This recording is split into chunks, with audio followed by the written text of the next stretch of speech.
bum, bum, bum, bum, bum, bum. Bum, bum, bum, bum, bum, bum, bum, bum. Bum, bum, bum, bum, bum, bum. All right, let's see. Oh, crap.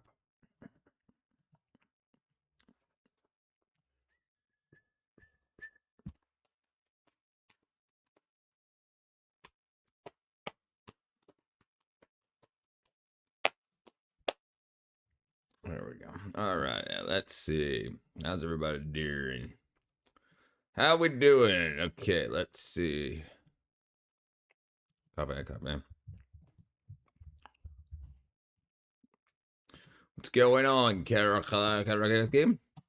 Caracas game? All right, let's see. Boom, boom, boom. What up, Jizzle?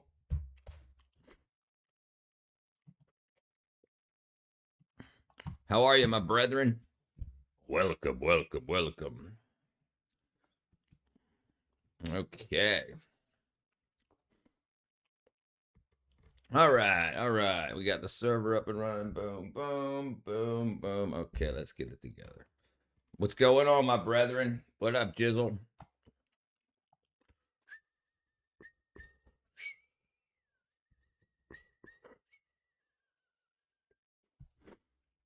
Trolling the tubes? Yeah, sometimes you gotta troll the tubes. What's up, Alec, brother?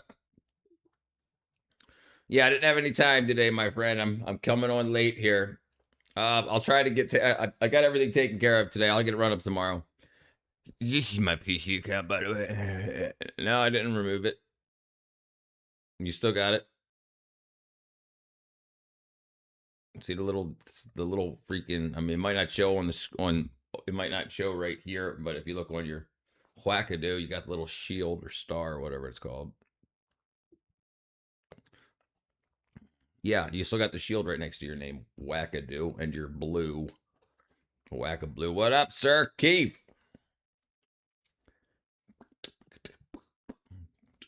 Why did that not pop up? I do not see Sir Keith popping up on some. Oh yeah, it means it's moderator. You're protecting the chat. You're protecting the chat. Okay. Let's see. What am I missing here? Let's see what's going on the internet. You freaking wackadoo. Wackadoo. Wonder why Sir Keith didn't pop up. Wonder what's happening there. Top. Let's go to all. Live.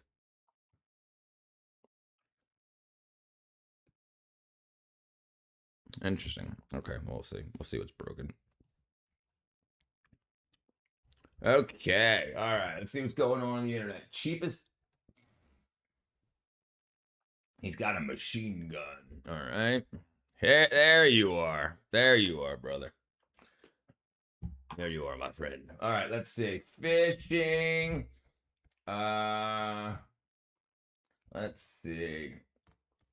Brian confronts Smithsonian director. 30-year-old dark. Of course, it's not right. Riding backwards down a ski slope on one wheel. Everything's freaking politics. Yeah, freaking whack. What up, Mr. Chili? What you going on, brother? All right, let's see what happened. Kimmy Fallout. No more tattoos. Y'all done woke Grace Nancy up. CNN host leaves the show. Chemical that controls the client. Oh, you know what I forgot to do also? Yeah, I don't know what the hell Jizzle's talking about. Jizzle found a new way to troll, I guess. Freaking wackadoo. Yeah, it's hit that like. Yeah, I use it. Hit the like button. Yeah, Jizzle has a problem with that. I'm gonna have to take away his mod for not hitting the like button. Gotta help out. You mods gotta help out the algorithm. Let me hook freaking. Sir Keith up here. Bam, done. Okay, boom. Welcome to the family. Okay, let's see. Let's see what I can find out going on here. You got to do a little trolling. It'll be back online tomorrow. I just got finished my day here, and I jumped online. What up, William? Little native mama. I'm cooking, so I can't say, but I appreciate you coming up here. Appreciate it. Stay blessed from dirt. I absolutely will. Thank you, Alec. All right. All right, let's see. Thank you. All right, student finds out they're not. Hold on. What's going on here on the internet? What's going on here? Yeah, little trolling ain't too bad. All right, why are you rewriting history? Jeez, there's nothing like. I was hoping to have a nice comedic stream tonight, but everything. Maybe I'll have to do a refresh. Everything looks like love the egg-laying ladies. They're the best kind. Yeah, they're doing good. I keep getting one that escapes, and I find it running around my yard eating my flowers. Little bastard. And just a handful of what are they called? Mealworms. They come running back in. But yeah, pain in the neck. Look up the MLK sculpture in Boston.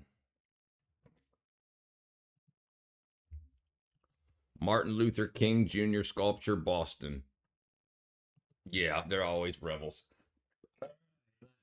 Oh, dude, that's so crazy. That's so crazy.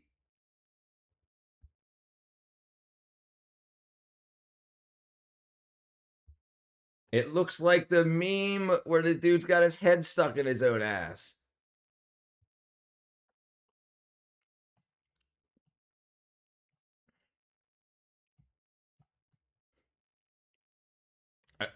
Look. Let's see here.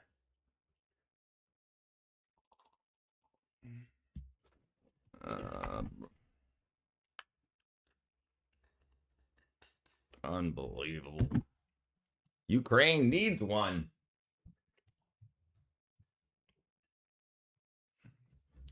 All right, so yeah, Iran started using their more advanced missile systems, America, Canada, so I mean, I don't know. Did anybody get hit?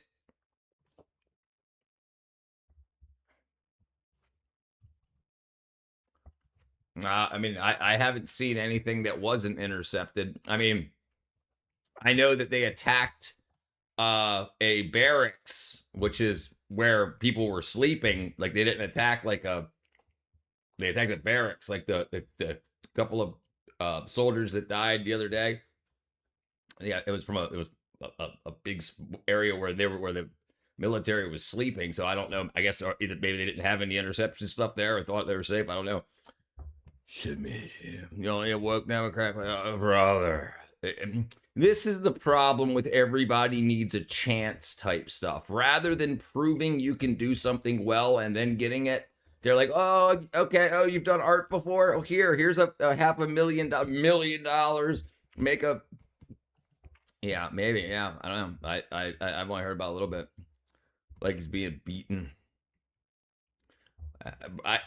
It's so listen, what I'm guessing is the artist was good at doing hands, so they probably were horrible at doing heads, so they made sure that their strong suit, their strong skill, hand carving or drawing or whatever, was what they put their time into. They probably couldn't do heads or faces or whatnot, so that, I mean, I don't know. I don't know. But I want to know who saw the sketch and said, "Oh, that's great. Let's do it," or who saw the 3D rendering before they actually went out and did the casting, and who saw the miniature and said, "It's freaking gorgeous. Here's the money." Yeah, they could have done a freaking big ass picture of his head, like a bust, like what everybody else gets, right? A bust. Do you see the horse's head? I do see the horse's head. I do see it. It's right. Oh no, wrong button. Right here. This looks like a horse's mouth and head. Yeah, this looks like a horse's head and his mouth and his eyes and the top part of his hair right here. His eye right there. And then his mouth right there. Yeah, that's crazy. I see that too. Tuck your head, you lean your legs, and kiss your ass goodbye. Right, that's what I thought about when I saw it too. What up, Waz? All right, let's see what else we can find. Something not so political. Let's see. All right, what's going on the internet?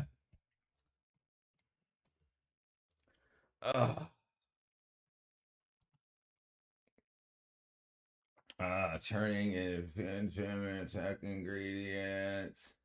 Magic. Mythbusters still putting stuff out? So stupid. Why does the touch for abandoned Radio Shack? American communism solving the plastic waste problem. Big pharma conspiracies that turned out to be true. War crimes, phony science, killer side effects, and the dark truth about whether they even want you to get better.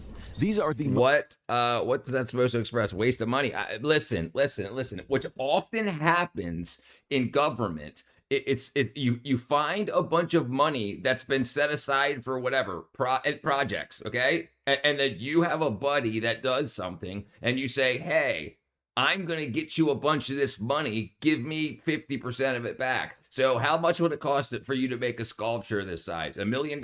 Cool. We'll give you a $2 million budget. You'll pay your taxes and give me 300 grand.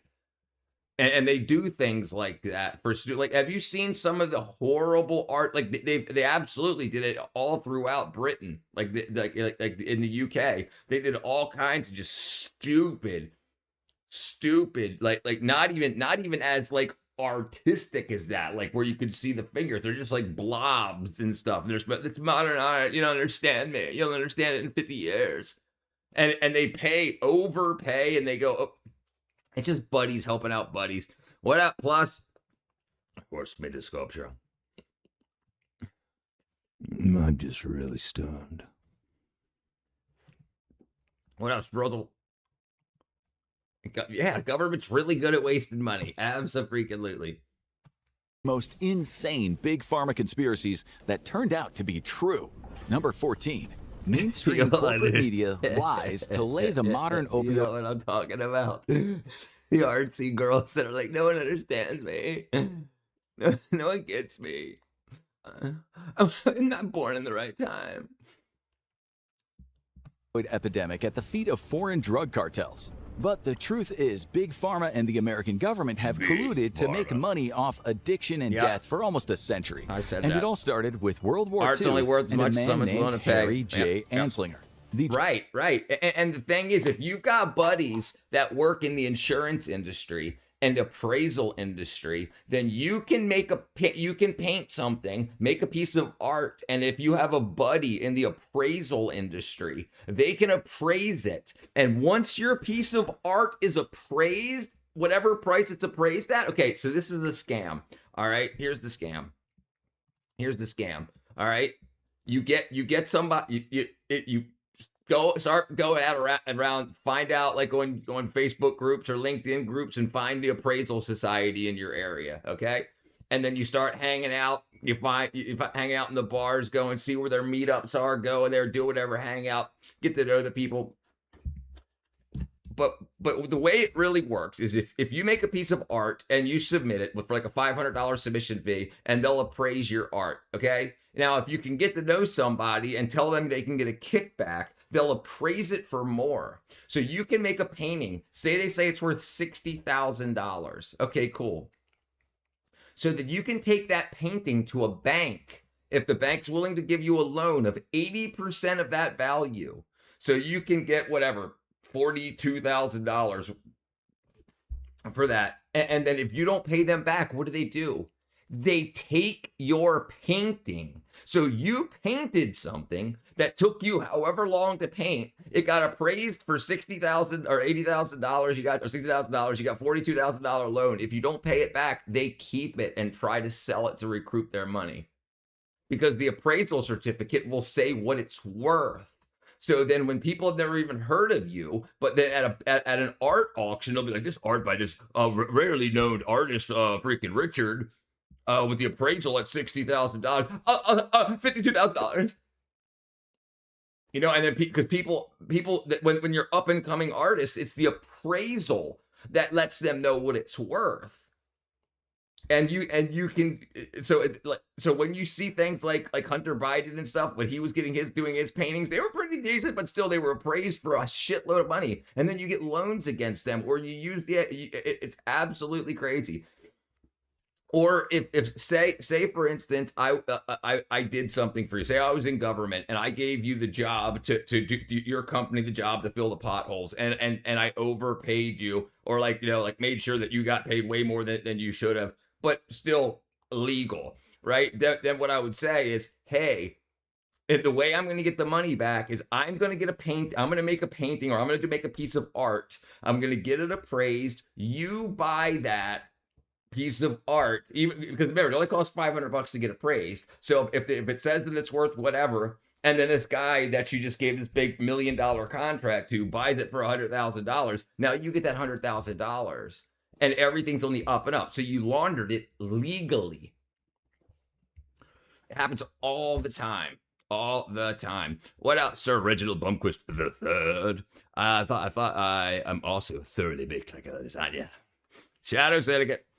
Charlie, Hunter Biden crayons worth no, it's not worthless, and that's the thing. Most people just don't know the business of art. How you can be a painter, you can do whatever you want, you can stand on the side of the road, and whatever people will pay for your art is what it's worth. But if you get it appraised, here, look. How to get my art appraised? Okay.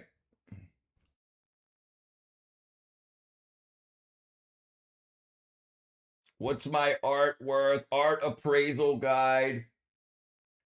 Okay, appraisal.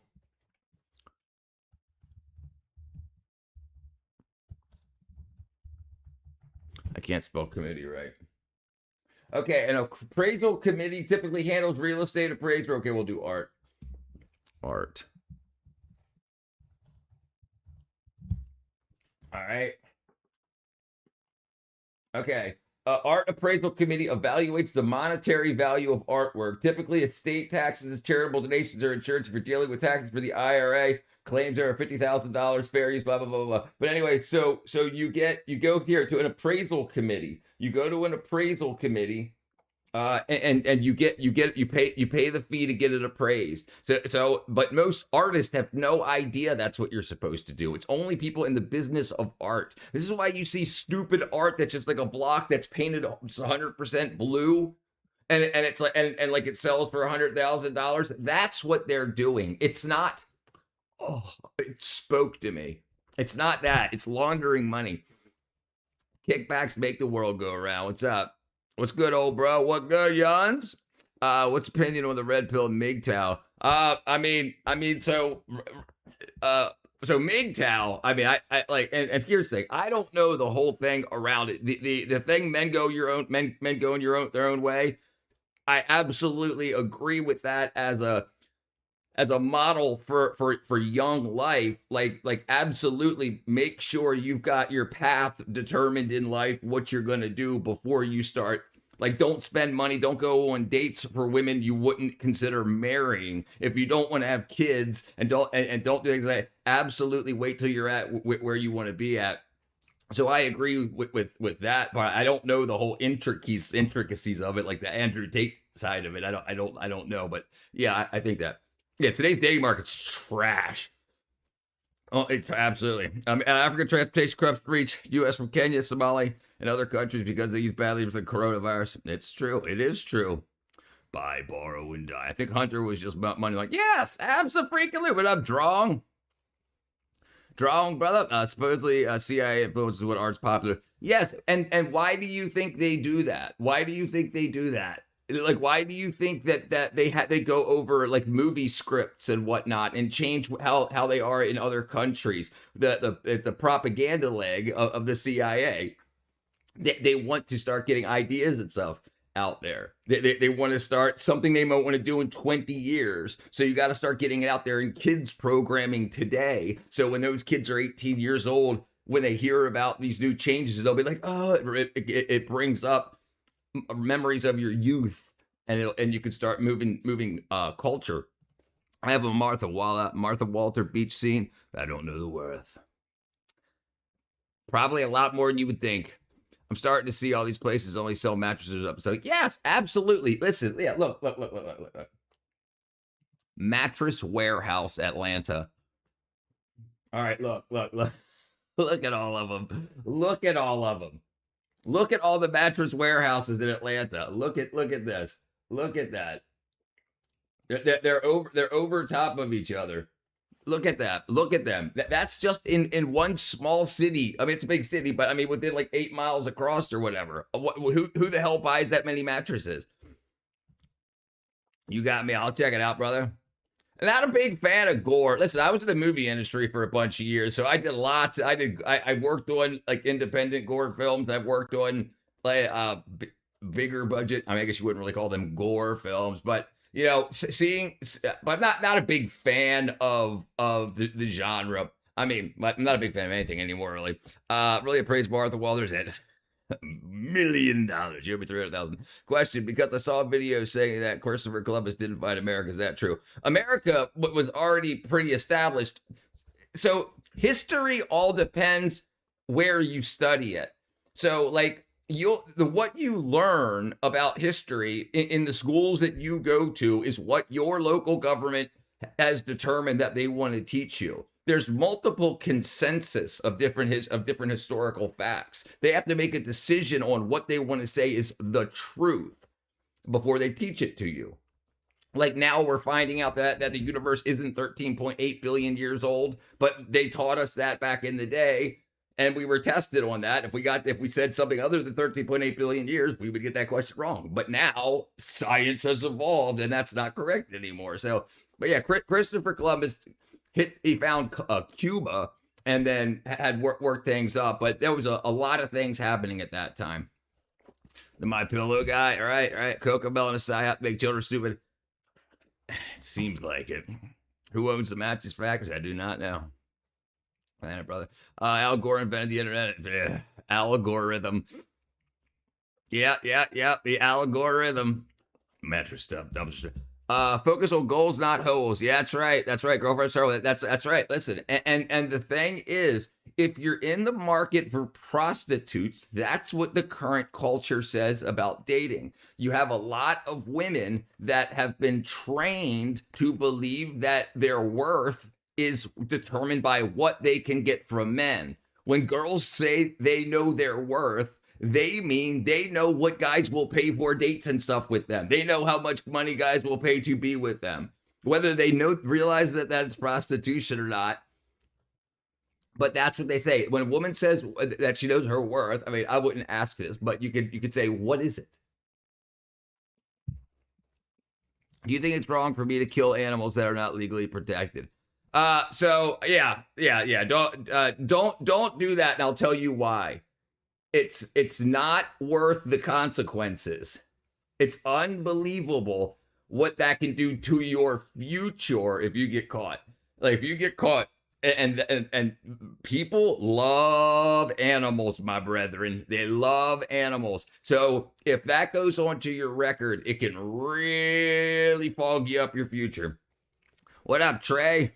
11th consecutive day bomb in Iran. Jeez. What up, Cat? Did you see the viral video of the trans student? Yes, we watched it on stream. I mean, if you don't get caught, there's no consequences, right? But you know, yeah. I mean, I'm not a big fan of killing anything. I'm a kind of a wuss.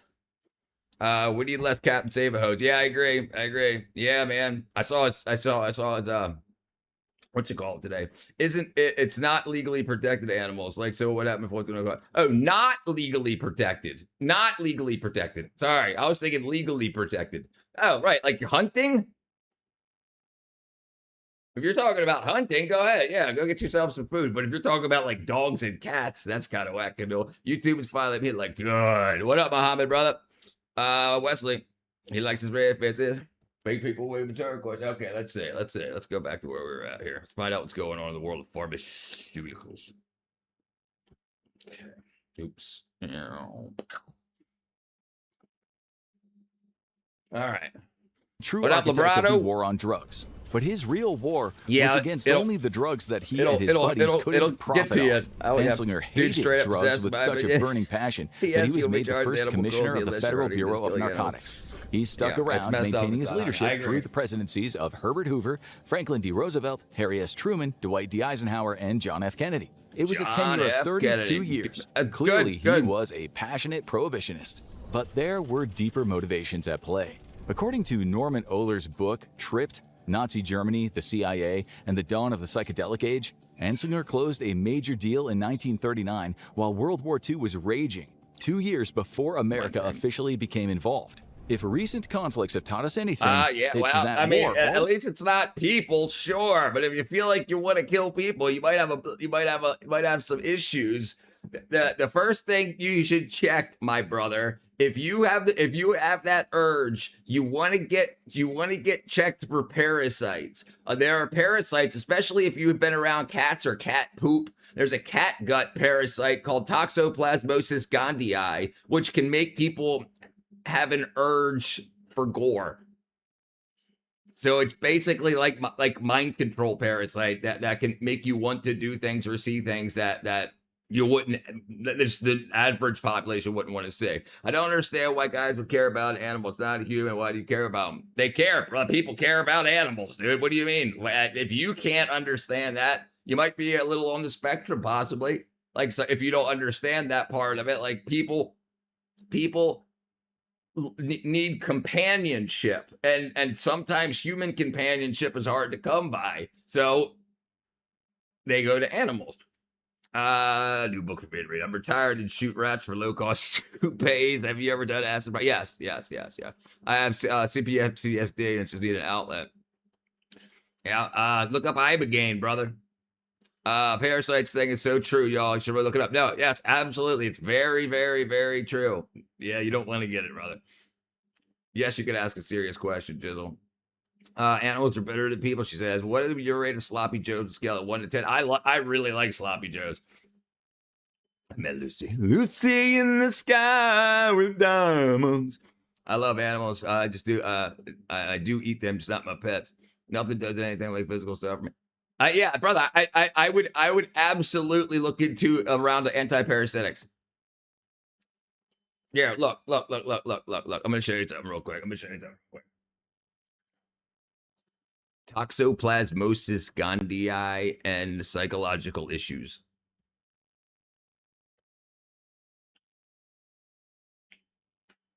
All right.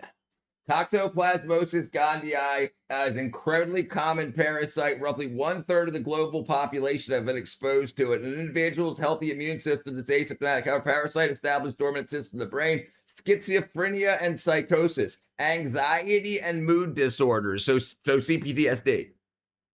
I'd be able to everything pretty funny.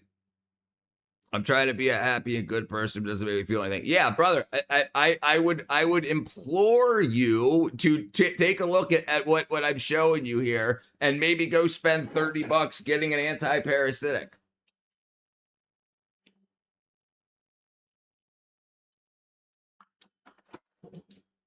Let's see. Hey man, besides companionship, some people just admire autonomy. Yeah, some people find beauty in life. Allah loves must a lot, but it's not good enough to realize must be experienced. And if there's no point in that, you feel like no one would be persecuted. Why? I don't just want to hurt anyone or anything. I just don't want to let stuff out. Right. Yeah, I mean, that's, you know, I would look into the anti-parasitic in the heart, he says. Yeah, a third, 33%. And 80% of schizophrenics have been tested positive for it. 80%. That's a lot. I got cats. Allah, maybe perhaps you attempted to say God to God. It's not a parasite. You don't even know yet, brother. And you know what? If you get rid of your parasite, you might find out that it was, and then you'll be like, weird. And it doesn't matter what's happened to you in your past. You may have been in situations where you've gotten a parasite. I'm telling you, it's very interesting. Press TV is Iranian and live. Literally just me, been in there for a long time, but it keeps growing more and more. Yeah, because they reproduce, brother. They reproduce in you, and the symptoms get stronger and stronger. Did you know the famous early human found African named Lucy was named after the Beatles? Yes, I did know that, brother. Just say as well. Toxoplasmosis gondii is correlative to child abuse. Yeah, right. That's one of the big things. It's very interesting that people that have cats and have been exposed to cat gut parasites end up seeking. So with rats, Toxoplasmosis gondii makes cat pee an attractant, and they become physically attracted to cats. So, which will kill them because the parasite that's controlling the mouse or the rat wants to reproduce, and it can only reproduce sexually in the gut of a cat. Allah doesn't have children. He's not the father. Palestine's well, it's made. I have no idea any physical illness. It's pure rage and ego. Right, and I'm telling you, I'm not going to keep going after you with this. I'm telling you, there's a possible parasitic reason for that. And if you haven't done a parasite cleanse in like ever, or if you haven't ever done one, you might want to consider it just to see if it works. I understand why I am. I just understand you guys are the way you are. Okay, whatever. All right, let's see. Lucy in the sky with diamond. You're crazy. Okay, what did I miss here? Okay. Hopefully it's not that cat. Right. Isn't that crazy too? Kopi Luwak? Yuck, I do not like touching cats. I'm allergic. They gave you an itchy rash, right? Dog licks it. Right. How do you do it? How do you get rid of it? It just drops. It's just 30. There's a dropper. You take 30 drops, and I just put it on a spoon and just take it. It's just extracts, food extracts. But yeah, highly recommend if if you've never done one, check it out. What up, Dean? Yeah, maybe. Let's see. You might be all right. Yeah, we're done with that, brother. I hit someone by accident by man retracted the wrong comment. That's all right. You're new at this. Is the cat poop? It's the civet. Yeah. It's called Kopi Luwak is the name of the cat poop coffee. It's like $400 a pound. Kopi Luwak. I don't know, brother. It's bots. Oops, sorry. Kopi Luwak. Yeah, right here. Kopi Luwak. It's civet coffee. I understand that, but I have severe brain seizures in the past. Received a test every day. I can think of an illness. The only thing I can think of, my skull cracked 5 times before I was 11. That's definitely a possibility. But you have to particularly ask for parasite tests. And even if they don't, most doctors won't do a vitamin or mineral deficiency test, and they don't do parasite tests unless you can see parasites in your poop. They don't even mention them. It's not even part of the American medical screening unless you come in and say, hey, there's worms in my poop. But some parasites aren't intestinal parasites.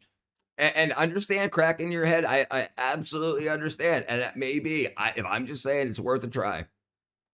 Thank Dean. Dean.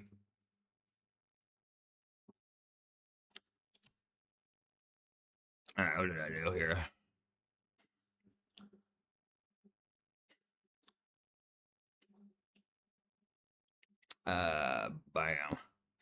Bam.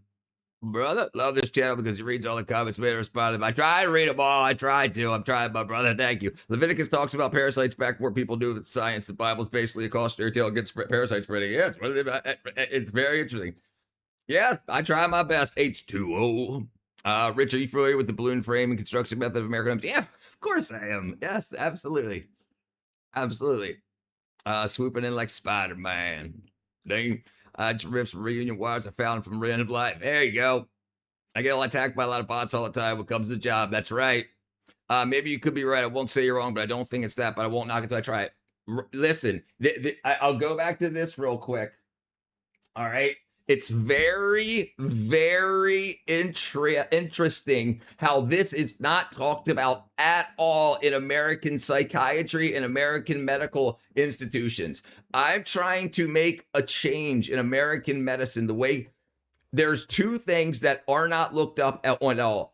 For 35 years, I was given ADHD drugs. To come to find out at 45 years old, it was a vitamin B12 deficiency. So I started taking B12 4 years ago, and my whole life got better after that. My depression, my anxiety, all that went away just from correcting a B12 deficiency. That and taking this antiparasitic that I showed you. So I believe that everybody that goes for a checkup when they're 13 years old or whatever, they should have a parasite cleanse done and be tested for vitamin or mineral deficiency.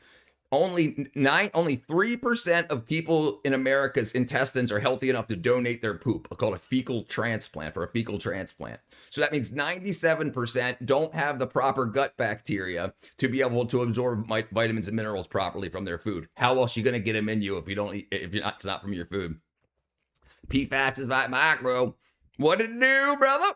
Explosive diarrhea parasite wasn't a good sight. Dude, there's people trying to get that for the weight loss. There's people that are trying to get that for weight loss. They're trying to get it.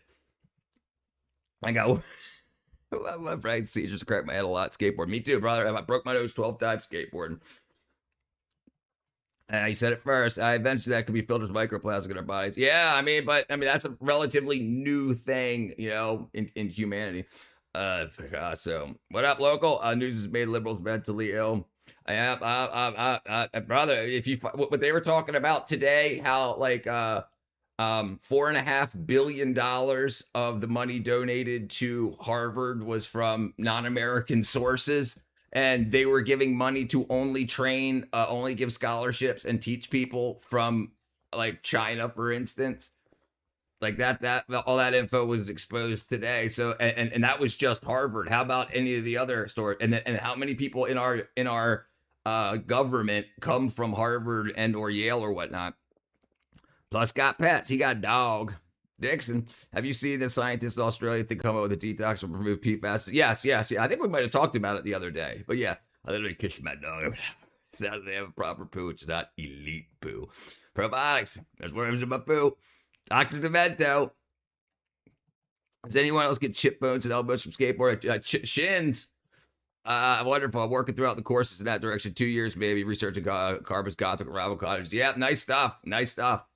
The problem is medical industry doesn't want you to be cured or healthy. They want you to be a permanent customer. Right. So they take care of symptoms, not causes. So the symptoms that parasites cause and the symptoms that vitamin and mineral deficiencies cause, they'll keep treating you for those symptoms. But the problem will never go away because you're not fixing the problem. So then you'll always have symptoms. You'll be a forever customer. It's brilliant, Mark. It's a brilliant business plan. It's evil, but it's brilliant. Cheesecake HR, a lot of researchers do save foreign money. Right, yeah, but they're not disclosing it's the problem. They're supposed to disclose over $250,000, and they've taken $4.5 billion or something without disclosing it. So they're being racist. They're not giving people from America those scholarships. It's supposed to, if it gets donated in, it's supposed to be notated that it was donated and then go to a general scholarship fund, not only Chinese or only XYZ people. I played in the mud and drank from the hose, played with mercury from old thermometers. I did too, brother. I did all those things. The old thermometers, and my buddy's dad had it was a rubber or a silicone test tube, and it was full of mercury, and I remember dumping it into our hands and like playing with it and then like dropping globs of it on the concrete so it would like look like it would disappear because all the little balls of mercury would shoot out in a million directions. I wish somebody would give me money for research. My research. Gates Foundation does face government regulations, public pushback regarding its health and agriculture products in Africa. Why buy anything? But yeah, listen, yeah, and come to find out, his daughter just started a $42 million scam and just got caught. It's wackadoo. always disrupt supply chains, and that, of course, includes pharmaceuticals. In particular, one of the most valuable and dangerous kinds of pharmaceuticals out there, opiates. Anslinger. So the movies, girls and boys, guys, but mainly girls, back in the day, back in like the 40s, 50s, and 60s, girls in the movie industry that would want to get fat for a role and get skinny for a role, they would take tapeworm larvae, to get skinny really quick. And then they would take, when they got to the weight they wanted to be at, they would take a course of anti-parasitics to get rid of it. So, and that's just like how we didn't know about all these plastic surgeries until they became low cost and popular. But Hollywood's been doing it for decades, probably a century. Who, for all his many faults, had no shortage of cunning, figured that it was only a matter of time before the war collapsed opium supply chains, so he made a deal with the American pharmaceutical industry to invest heavily in the production and stockpiling of massive quantities of the drugs. It was enough to supply not only the U.S., but all of their allies in World War II. A mix of public and private American funding sent opium production in Iran, Turkey, and India into maximum overdrive, producing veritable mountains of the deadly brown gold. In 1942, the year after the surprise attack on Pearl Harbor and the United States officially entering the war, Anslinger collected his return on investment. Over 300 tons of opium was imported into the U.S., transported in 10 trucks to Fort Knox, and guarded by machine gun-wielding agents of Anslinger's Federal Bureau of Narcotics. From there, it was sent to all the pharmaceutical companies, who then... It's a strange world we live in. Find it. And then, so think about it. So think about the research that goes into rich people's health concerns.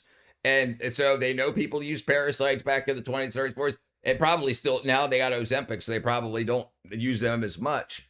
But think about the research into what parasites can do. So like how we know about leeches, how leeches and maggots can clean wounds and whatnot. So I guarantee that they've tested thousands and thousands and thousands of other parasites.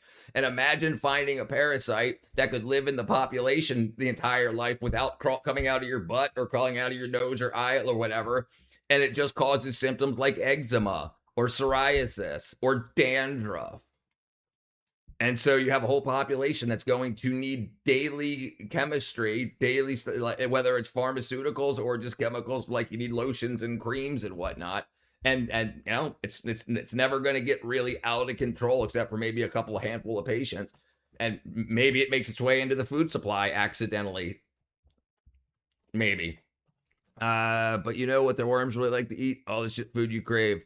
That's right. That's right. That's why a lot of people feel really good when they stop eating sugar for about 10 days. He kept on randomly taking bites out of celery until Joe Rogan what's up with this celery, and Harlan said that was the tapeworm. Ozempic's all fat people need now. Yeah, it's really, really bad for you though, because they're not giving the Ozempic patients proper vitamin and mineral supplements. So if you're not eating, you're not getting vitamins and minerals. And that's how you get, except for vitamin D3, which is from the sun converting cholesterol in your skin to D3. Every other vitamin is a chemical that your body needs, but doesn't make or can't make. So if you're not eating, you're going to get sick. And then you see how bad, like people not eating enough to get K2 in their system. And you get a lot of these people, especially women, getting like osteoporosis and osteopenia.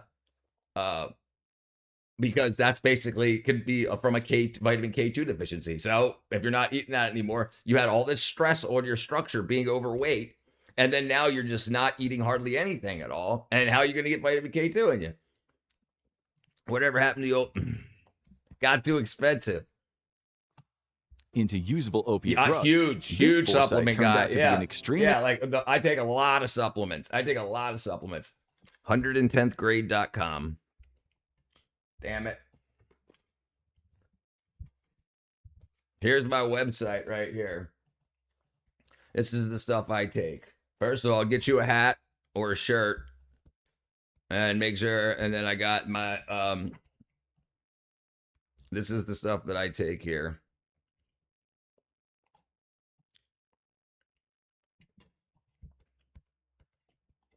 Yeah, boy. That's what I do. Yeah, my folks are in their 70s. They're also on the supplement train, and they're off of every pharmaceutical. Even they're not on any at all. They were on a bunch, And now they're off of everything, and they're doing better than they were doing in their 50s. Trust me, people. Yeah, people are still doing it. I think women gonna have gone ballistic with the trade for materialism software.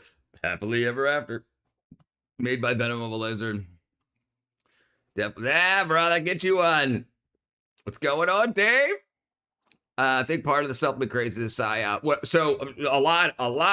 Listen, I take vitamins and minerals. I'm not on the other wackadoo stuff, the peptides and stuff like that. I take the vitamins and minerals. Listen, if you don't eat organ meat, if you don't eat fermented foods, you're not getting, or if you don't eat organ and fermented foods, you're not getting what those organs in your body needs. If you're just eating vegetables and steak type, muscle meat, you're not getting the vitamins and minerals that are in the rest of the animal. This is why people in like tribal areas that eat every part of the animal don't have vitamin and mineral deficiencies. But we do. But we don't. The amounts that we take are typically way too low to thrive. The amounts that the RDA recommends is enough to keep you out of deficiency, but not typically, in a lot of cases, not enough for you to thrive. Like, because they don't give you a window. They say like B12, 2.4 micrograms. I take a lot more than that. And so, but doctors aren't testing kids, adults, anybody for vitamin deficiency. But if you have a vitamin deficiency, but it's not enough, you're not deficient enough for it to kill you, it's just going to make you sick. That's that special sauce. Joe Wilder. I remember I had a Joe Wilder bench. I take K2 like that fake. No. Different K2. Gia Monster, Lizard Native South American tan hormone called Endexin 4. Almost everyone in the United States consumes potassium B12. Yep. Those are two of the huge things. The top four are D3, K2, potassium, and B12. Almost everybody. Most people don't even know that there is a vitamin K2. They have no idea. And it's one of the most important things you can put in your body. All this people, we have so many people in America dying of heart disease, clogged arteries, and whatnot. Oh, no. K2 is what calcifies a lack of vitamin K2. Vitamin D3 takes calcium out of your intestines and moves it into your bloodstream. Then your bloodstream just pumps it around your body. And then K2 activates something that takes the calcium out of your bloodstream and moves it into your out of your soft tissues and into your teeth and bones. Plaques on your teeth can be from a K2 deficiency. Your gums are trying to remineralize your teeth. And when you don't have enough K2, the calcium's getting there, but the K2, the osteocalcines haven't been activated by the K2 to absorb the calcium into your teeth. The lie that our teeth don't remineralize has been around by dentists who want to make money off of you being in a K2 deficiency. Probably loads of other stuff too. Yeah. I wish I could stream the twice. I wish I could like the stream twice. Thank you, Librado. Cow brains. My grandparents ate moose and cow brains. Hearts lived past their 90s. Right? Think about all the vitamins and minerals your brain needs, that your brain needs to brain. Well, if you eat brains, that's what their brains needed, and so that's how you would get the specific vitamins and minerals that that part of your body needs. But we eat muscle. Beef and pork and turtles are a delicacy back here. I'm afraid of eating too much pork. No, I can understand that. Fermented foods like natto, which is like fermented soybeans or fermented vitamin K2 foods. No. Vitamin. Fermented foods and animal products. Natto, Gouda, brie, egg yolks, and grass-fed butter. I passed on lamb tongue with my mom. I said, bleh. What? She served it again. Right, I can't do organs either. Yeah, listen, I can't do organs either. My mom did the freaking cook the tongue thing, dude. My dad ate it. I could not eat it. I ate one piece, and it took me like a half hour to chew it. Not because it was tough, but I was just like, it's so... where's a good place to get 110thgrade.com, my website. It just takes you to Amazon, but it gives me like 25 cents. Yes, if you go to 110thgrade.com and just scroll to the bottom and you'll see. And the one that I use here is MK7. So vitamin K2 comes in multiple forms. So if you take a 1 a day that's got K2, it's usually way too little of it. But you also need D3. D3 and K2 work synergistically together. And these don't go through your intestines. These absorb under your tongue. So sometimes if you don't have what your intestines need, if you've been eating bullshit foods like American food, then your guts don't have what they need to absorb those vitamins. So these will absorb through your mouth. Very important to look into other ways to get your vitamins and minerals besides orally or besides, digesting them. Either. All right, Kat, have a good night. What's the bad news? See you later, girl. And then we meet again. What up, Scott? I like fermented grapes. A lot of people do. Fish head eyes, I get coffee, liver and onions. I can't eat it, dude. I can't eat it. I have like this disgust feeling. When you hear someone puking, that feeling you get. That's the feeling I get when I try to chew liver. Scott, I believe I heard Japan toothpaste for regenerated enamel. That's called hydroxyapatite, right? Well, so that's what your teeth are made out of, but that right, that's a thing too. But your body's trying to do it already. So low vitamin K2 causes plaque to build up because it's not absorbing into your teeth.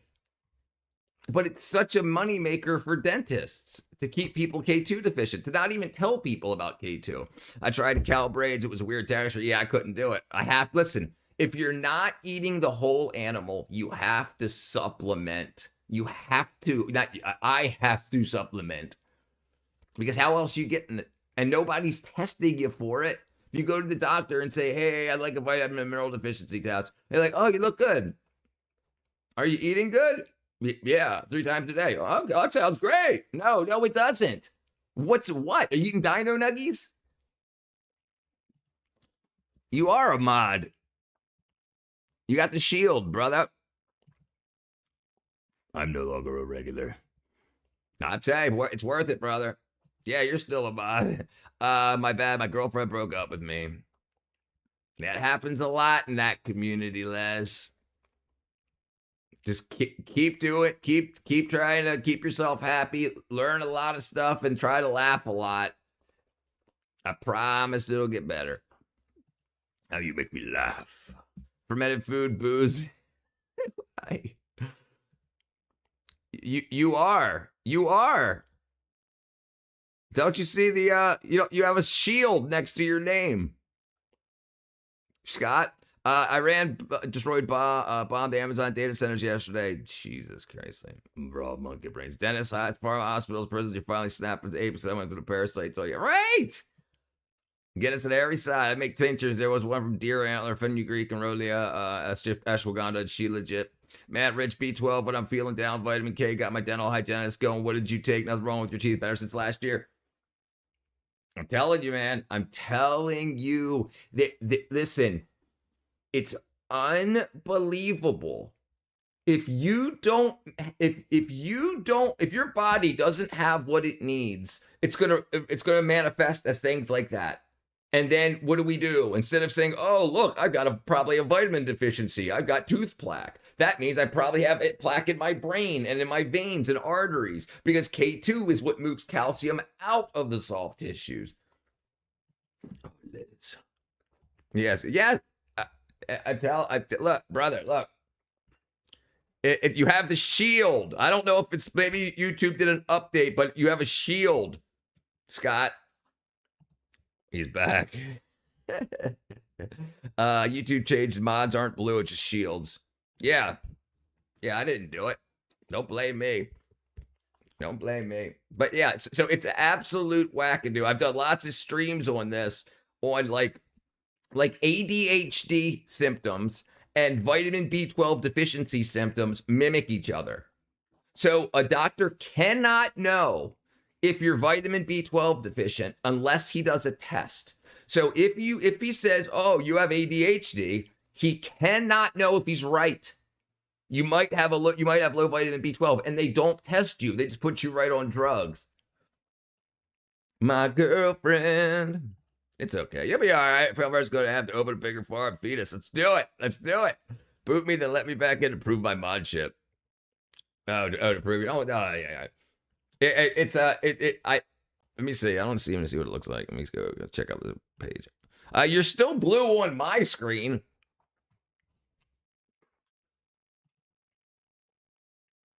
You're still blue on my screen. Here, let's do this. Let's do this. You're still blue on my screen. Yeah, look, Scott. Look, right there. Internet watcher. You're still blue on my screen. You're still blue on the TV, brother. Maybe it's just phones. Let me check the phone. Let me check the phone. Still blue on the TV, brother. Oh, yeah, no, yeah. You're not. It's not on the phone. Let me check the phone. Yeah, it's not on the, shut up, Richard. It's not on the phone. Stop. Shut up. Yeah, it's not. There we go. Can't pause it. There we go. Pause. Okay, dang. Yeah, you're there. She broke up with me. What happened? I don't want to know. They said I had attention deficit disorder. They gave me meth pills. Right. That's what they did with me. They gave me Adderall. They gave me Ritalin. And it was for freaking 35 years. And then finally I get a blood test on my own, and I got a vitamin B12 deficiency. I was like, how long's that? So and I tried taking like vitamins as young adult and kids and everything, but there's this stuff in your intestines called intrinsic factor, and without that, if you don't have that for whatever reason, it gets damaged, it goes away, you're born without it. You can't absorb B12 through your guts, even if you swallow a B12 tablet. Or you eat beef or food with B12 in it, you can't get it in your body. So the stuff that I take now, it dissolves in your mouth and absorbs directly through. And it doesn't have to go through, it doesn't have to be methyl, it's pre-methylated. It's called methylcobalamin. So there's different types of B12 also. And so methylated B12, when you take other kinds of B12, your liver needs to methylate it. But I take it pre-methylated. So it just absorbs in the mouth and starts working right away. I'm still here. All right, brother. You're still here. Bam. But as a kid, he's my best friend. Internet watchers using internet, Google. I see it on my iPhone. Oh, I got an Android. I have unhinged ADHD. Never took any meds. So I was third grade, 32 now. I'm taking meds for it. Listen, I would ask your doctor for a B12 deficiency test. Don't threaten me. Blue Cross and Blue Shield. He's all right. I could ban all of you. I drink Guinness. There you go, J-Trax. For the people who was wondering, she was my mental health. I have a patient that always has heavy tartar calcium buildup at normally high levels. He had a heart attack and considered heart attack issues. Coincidence? I think not. No, guaranteed. So. All right, let's do the vitamin thing. Original Gatorade recipe: sodium, sugar carbonate, sugar, magnesium, citrus juice. Yeah, I saw that video. I saw that video yesterday where that kid remade it. I got to take methylated B12. I don't think I got adequate intrinsic factor. And I think so. There's things in our food, a lot of our foods, called emulsifiers. It allows water and oil to mix, fats and waters to mix. And I think that might wash away intrinsic factor. I'm still doing the studying, but so I don't know for sure. But there's something that's removing it or damaging it, and I can't absorb it. Like if I take a B12 pill, I don't feel a benefit. But if it absorbs under my tongue, I feel a benefit in like an hour. Not anymore. Rich, you have not anymore. Right, used to. Everybody used to be fine. Rich, you have an old Carpenter's Gothic home. I played a Grateful Gothic Pastel and Gothic Revival Cottage or Narrow Footprint Cottage. The 2 stories was the steeple. If I would love to have one. Oh, plans? No, I don't have plans. I don't. All that stuff still in Maryland. I drink craft beer for my mental health. Gatorade, flat soda plus salt. Yep. Android. Yeah. I could not spend money on an iPhone. Gatorade was made by scientists. Really good for you. It's originally good for you, right? I've never had a B12 shot. Yeah, 4 million. Okay, what was I saying? Oh, right, K2. Okay, check this out. Vitamin K2 deficiency. Why is my mic not working? Vitamin K2 deficiency. Okay. No. impairs your body's ability to regulate calcium, potentially leading to weakened bones, poor dental health, and calcification of arteries over time. So your sunlight hits your skin. You eat food, it's got cholesterol in it. Cholesterol, your liver helps make cholesterol, whatnot. All right, sunlight hits your skin, converts that to vitamin D3. Something in your diet that has calcium in it, milk, whatever. Your vitamin D3 pulls calcium out of the intestines into your bloodstream, but it'll stay there calcifying unless K2 activates osteocalcins, which allows this calcium to absorb into your teeth and bones. So you hear all about all these old women that, having osteoporosis and stuff like that. That can be from not having enough K2 in the diet. Not the kind you smoke. A severe K2 deficiency disrupts GLA proteins, leading to health complications, cardiovascular risks. When the calcium is not properly directed into your bones, which can cause calcium deposits to build up to your arteries and soft tissues. It can also keep your children short. So you have these growth plates that your bones will continue to grow. It's a soft tissue. But if you have a vitamin K2 deficiency, if your kids have a vitamin K2 deficiency, those growth plates calcify. You need K2 to keep those growth plates not calcified so that you can continue to grow to your proper height. If your sons are shorter than the father, I stole a beard, cherry, 275 euros at Asphalt Limit. If not, I drink it. What is that? It's an artificial sweetener. What type of doctor? Because I'm sure my regular doctor probably won't do it. You got to make sure it's real B12, not fake shit from the stores off the shelf. Right. You have like the stuff off the shelf is called cyanocobalamin typically. And cyanocobalamin is a cyanide group connected to the cobalamin group.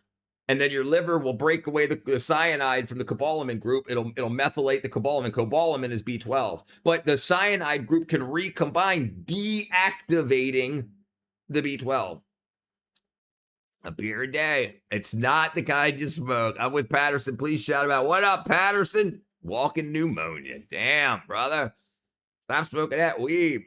Get a glass of wine, a shot, urinary tract.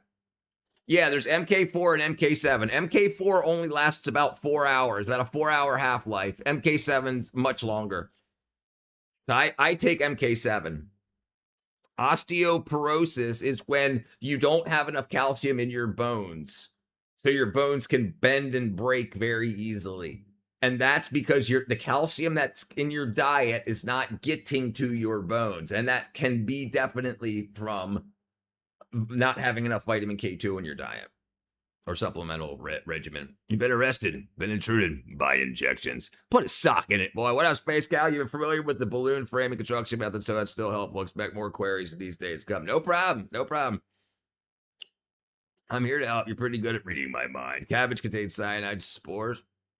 So does, apple seeds have amylin in it that when you chew it, it turns into cyanide. What's in statins? Supposed to help with calcification. It's not bad. Right. My mom was on statins for high cholesterol. But the problem is she just needed more sunlight to convert that to D3 to move and then K2 to move the calcium out of her. And now she got scans and she's like, their arteries are opened again. And they had her on all kinds of stuff for like 30, 40 years. Damn, George, this guy's walking with the that legs can walk 20, yes, here. I went to Thomas Hayden's meeting that rabbit hole last night. He didn't invent anything. He owned a patent office. Right, yeah. In New York. Schenectady, New York. Yeah, he just hired a bunch of smart people. Right. It's very necessary anxiety. I agree. MK4, MK7. What about MK Ultra? Should Patterson be taking B12 for bulky? I don't think it'll help with walking pneumonia, brother. Let's see. Vitamin deficiencies and pneumonia.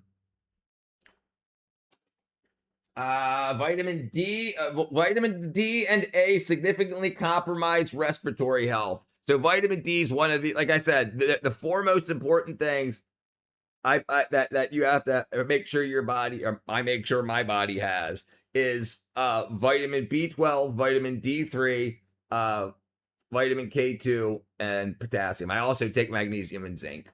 I take a lot of things, but the top four that like what people should be taking. Thank you, user brother. throwing him the sparkles. I gotta head back to reading. Good night. Have a good night, Brother John. It's a wrinkly brain. Lewis Latimer made the last significant invention of the light bulb. He worked for Edison. Man, that's all. The bulb has been around for like 60 years before Edison. Right. So Edison's Schenectady brain trust, or whatever the hell you want to call it, they used to use a carbon filament, or they used to use like carbonized bamboo and stuff like that for filaments. And they found a way to make it last longer. And he also made the Edison, the screw base. Let's talk about quinine, serine. Need to send next month. A stent next month. Yeah, you should have your doctors check for your vitamin D3 and K2 levels. You should have a vitamin deficiency test. Listen, a lot of that is because low vitamin K2 means calcium builds up in the vascular system, in your circulatory system, and then cholesterol can grab onto that like spiky calcified walls. And also like it, yeah, dude, I would definitely look into that. What doctor should I go to? Certainly my general doctor. Also have to make sure it's real vitamin B12, not a fake vitamin B12. Right. The methylated B12, methylcobalamin, and I take them sublingually. They dissolve under the tongue rather than swallowing them, because obviously I've not been absorbing it from my food properly. Potash. Oh yeah. Yep. That's it. That's potassium. Yep. I take nattokinase also. The mount plate, also the mount plate Lewis said that. The mounting plate Lewis said also. That's still credit for Lewis rather than all the inventions. He owed Tesla $50,000 to everybody. Yeah, I remember that. That was for the alternator. We need a lot more Dr. Quinn medicine woman nowadays. But yeah, listen, my father and brother my dad's been suffering for over 60 years with what was called non-allergic rhinitis, where he would eat foods and then he would get snotty. And my brother also, my older brother also. And like get to the point where he'd like hacky and coffee and stuff like that, like after eating.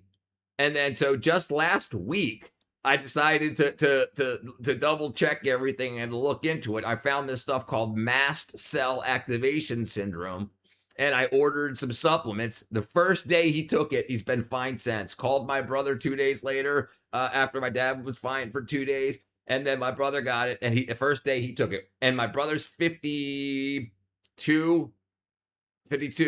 and he's been suffering like that since he was like 16 or 17. So all these years, and the allergists say, we don't know. And it was just he needed a supplement. There wasn't enough diamine oxidase. And so food has histamine in it. And if food has histamine in it, your body basically says, oh, we need to release more histamine. So you get snotty and stuff. So, but that your body's supposed to cancel out the histamine that's in the food.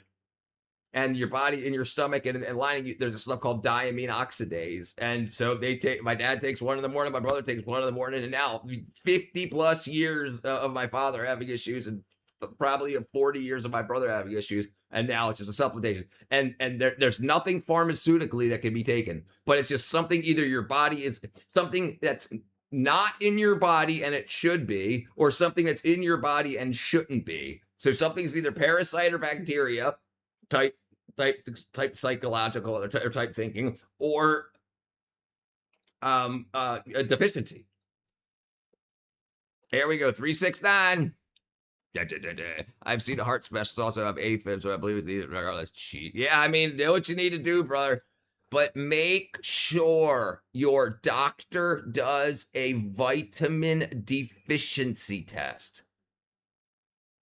Have they ever talked about what you eat?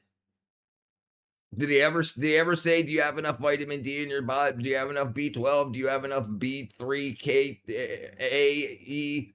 And this is the conversations that we never have with doctors. And when you ask them why, well, I'm not a nutritionist. Well, maybe that should be the same job, but it's not profitable.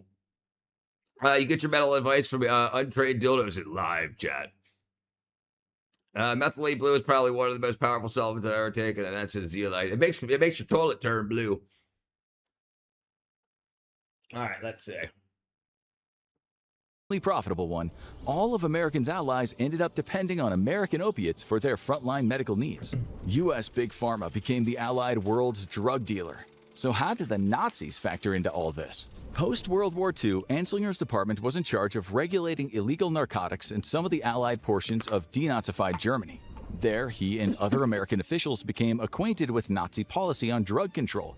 They were effective, at least on paper, if you ignore the fact that all these laws were often used as an excuse to lock up Jewish people under false pretenses. Anslinger used a lot of these policies to shape his propositions at the United Nations Narcotics Commission.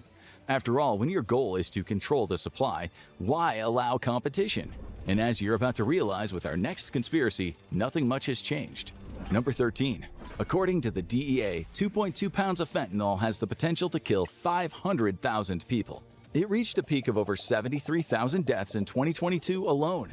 Ask any American politician, law enforcement, or media figure where it's coming from, and they'll give you the same answer. Smuggled across every border by Mexican and Chinese drug cartels.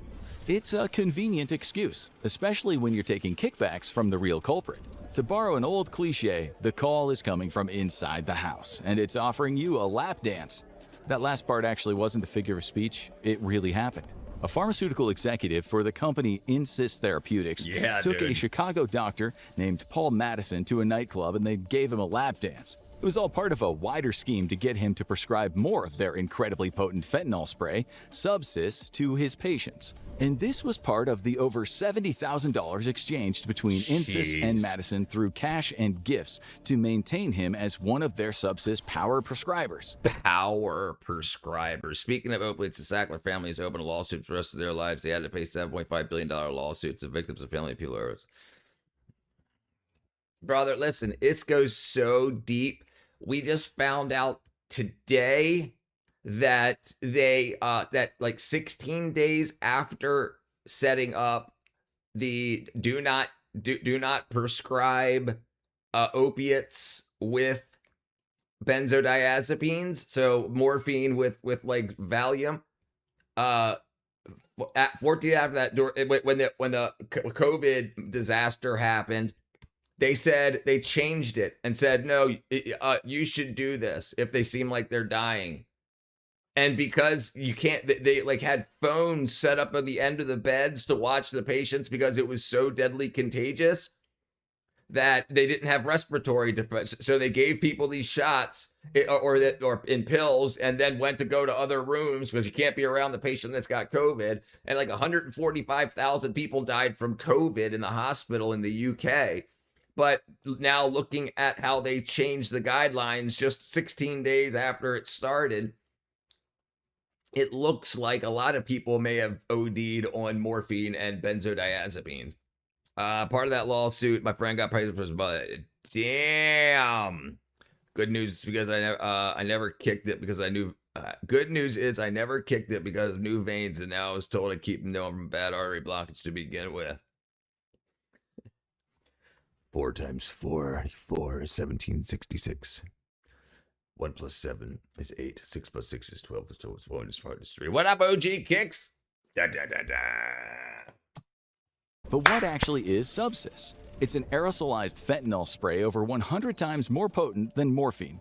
The FDA had only officially approved the drug for treating late-stage terminal cancer patients with pain so severe that nothing else brings them any relief. That's right, Subsys is something you should only be taking if you're already in the process of dying a painful death. That's why it's killed over 900 people since 2012. That was the drug that Insys was pushing for more doctors to shill through off-label prescriptions. Because it's so addictive, even one new patient makes for long-term revenue of 6 figures for Insys. If the lap dance wasn't tacky enough for you, the criminal trial into the shady dealings of Insys revealed something even more craven.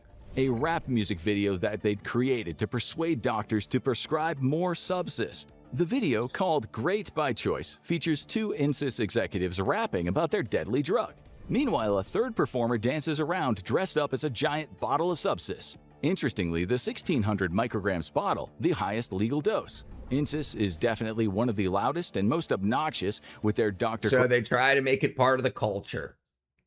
They're using the culture. Like, notice now that there's no rap in the top 40, no gangster rap in the top 40 at all. Now that there's no USAID, isn't that absolutely crazy? So it's amazing how they were using the culture to sell drugs like that and telling people like these are like, this is what you want to be selling. You're immune to it. Jeez, they lied super hard about OxyContin. Yeah, well, it really does. Doctors lied back until they got overdose lawsuit started. Right, so they made $13.8 billion that year, and then the lawsuit after that, they had to pay back $3 billion. So they made $13.8 billion in profit. Then they got sued for $3 billion. So they still made $10.8 billion in profit that year. Operation Despy, what up, doll? Corrupting tactics, but they're just doing what everyone else in the industry is doing. A 2019 ProPublica analysis even found that doctors do prescribe more drugs from certain pharma companies after being given consulting fees. Given those six-figure numbers, conducting conspiracies with doctors is clearly a profit-making move, even if it does result in doctors selling out their patients. But in an industry rife with secret corruption, there is more than one way to turn sickness into a gold mine. Number 12. While everyone else was suffering through the COVID-19 pandemic, Pfizer was having a bumper few years, making $37 billion on their vaccine in 2021. It's officially one of the most successful products in human history. 2022 was even more of a barnstormer. Not only was there increased proliferation of the vaccine, but it also added a boost from their COVID-19 pill Paxlovid. It had a 90% success rate in treating severe symptoms for otherwise vulnerable adults infected with the virus. It all sounds great on the surface, given that all of these were undeniably extremely helpful in getting the pandemic under control and likely saved millions of lives. But as with anything in the corporate world, there's always some fine print there that they're really hoping you just won't look at. Yes. This is why you have people that died from broken necks, motorcycle accidents, and stuff like that. They changed the guidelines to say if they died with COVID, they died of COVID. It used to be called comorbidity, saying that like if somebody dies of a heart attack, but they also have pneumonia, then you would put the heart attack's what killed them, but they were suffering from pneumonia when the heart attack happened. But with COVID, they were allowed to put COVID as so if they died with it, they got recorded as dying of it. And to think they were getting 30 large finding COVID, folks. I thought it was 27. But 30 close enough. What up, freak out? Owsley Stanley. How's Weirdo 8 RFK, by the way? He literally brought Roundup back in the day. I don't know, brother. Listen, I'm a fan of what he's doing. I'm actually trying to contact him now. But it's not just because he's him. It's because that's the guy that's in the position. I want to change how doctors treat kids, especially with the ADHD thing. I think that kids with ADHD symptoms should be checked for vitamin deficiencies before they're given pharmaceutical speed.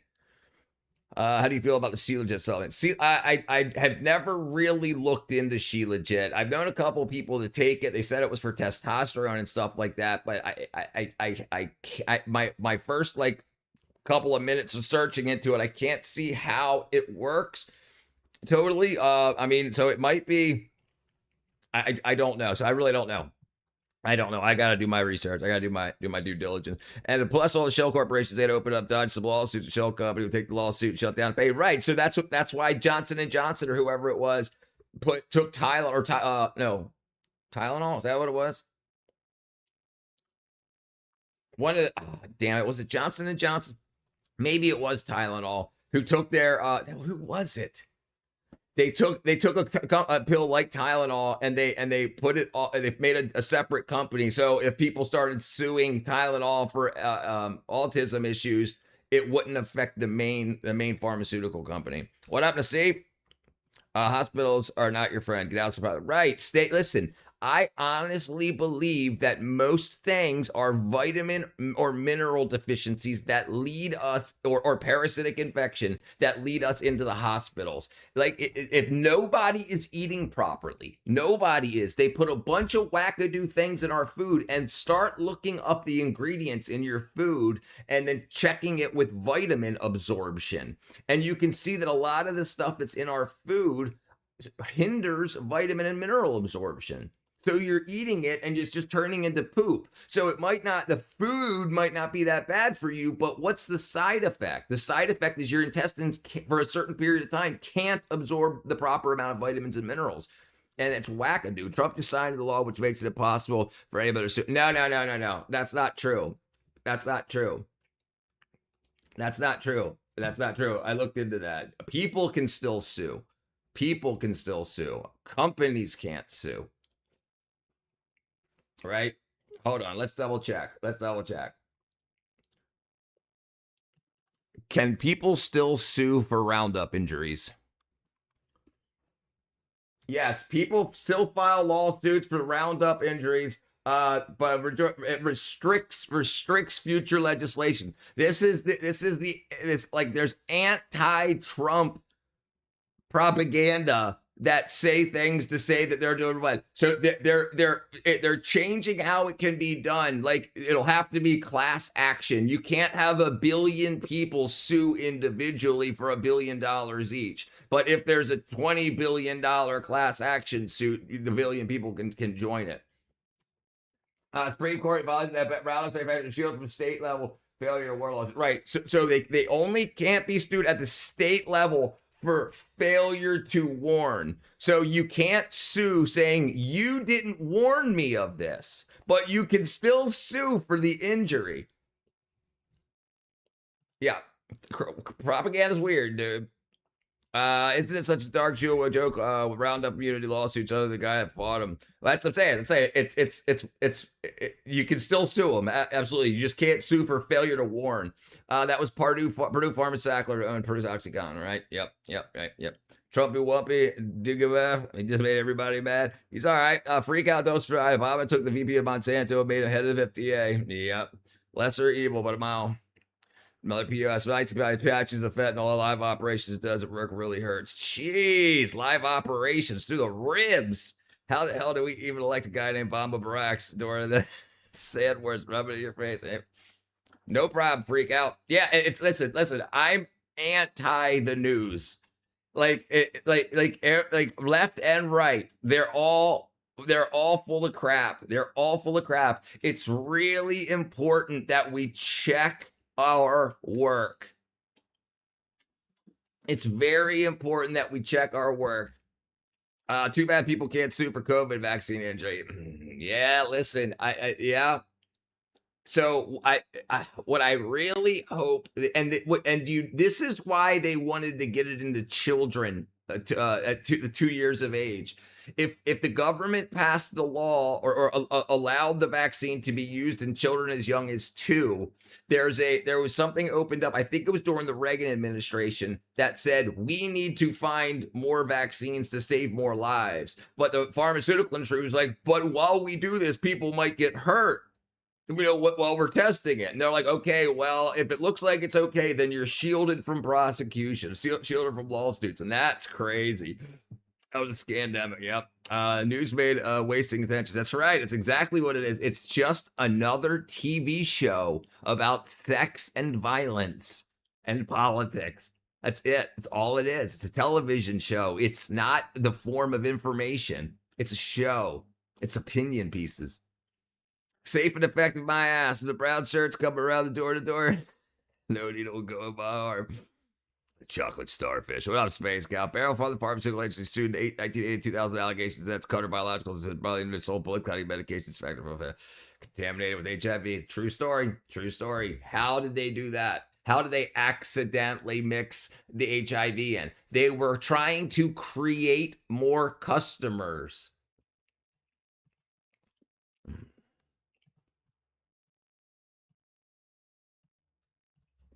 Comes to that fine print, almost nobody gets the worst part of the deal more than the impoverished populaces of developing nations. The organization Global Justice Now was quick to point out that Pfizer's vaccine was made with the help of BioNTech. The German firm had a nice little boost of 100 million euros in debt financing from the publicly owned European Investment Bank and a 375 million euro grant from the German government. It's the rationale behind an old and depressingly true joke about the pharmaceutical industry. We pay for all our drugs twice. First, when our tax money helps develop them through lucrative government contracts, and then again when we need to pay through the nose to get the medicine that our tax dollars help develop. And this is a financial minefield for even middle-class Americans, not to mention the poorest of the poor in the global... Right, and the first thing that doctors should do to lower how much money they make is check for vitamin and mineral deficiencies and parasites. And they don't even have to check for parasites. They can just give you a course of antiparasitics. And other places in the world, they do. In other places in the world, people take parasite cleanses every 3 to 6 months. And like even the Amish, every 3 months, they take a parasite cleanse. And not us. So what do you think that's doing? If the Amish here in America are doing it every 3 to 6 months, every 3 months pretty much, then they're living in the same areas that we're living in, and we're not getting those cleanses. Oh, our foods are clean. It's only when diarrhea is flowing out of your butthole do they say, oh, you got a parasite. But if it's not an intestinal parasite, then you just think about all the mental health issues going on in America today. And do you know how many of them, and listen, the parasites might not be controlling your mind, but they're eating your food. They're eating your nourishment. So the vitamins and minerals that your body needs from the food you get, they're eating that. That's putting you into deficiency. This is also a weird thing about blood tests too, because it's not really in your blood that you want. You want to make sure it's leaving your blood and getting into your tissues, but that requires biopsy. So sometimes it's better to just be sure. 2016 was pretty great. Hope and change. Orange edition hadn't showed his hand yet, and I thought was actually elected an outsider. Now I think we've got controlled opposition, possibly. We'll see, dude. We'll see. Like, I'm not hopeful, but I tell you, I am happy. I am happy that the border got shut down. That's what took me off the blue side. The Greeks pharmac, which is translated sorcery, witchcraft, or magic in the New Testament, found in verses like Galatians 5:20, Revelations 8:23. Yeah. I love fasting. I do. Fasting's one of the best things you can do for your body. It's unbelievable how your body can... Listen, we watched a video on this a couple of months ago, Spruzel. The Russians actually pay. They have fasting clinics, part of their state medical establishment. So people that are drug resistant for things like people that have asthma and pneumonia and a bunch of other things that drugs aren't helping, they go to a water-only fasting center, and they have like an 80% success rate. It's freaking nuts.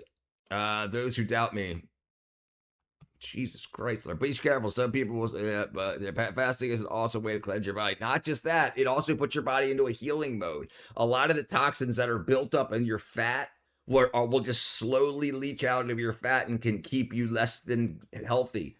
But how do you get rid of that fat? Well, fasting, once all the sugar and glucose is out of your blood, your body starts converting that fat into a different form of energy to use instead of glucose.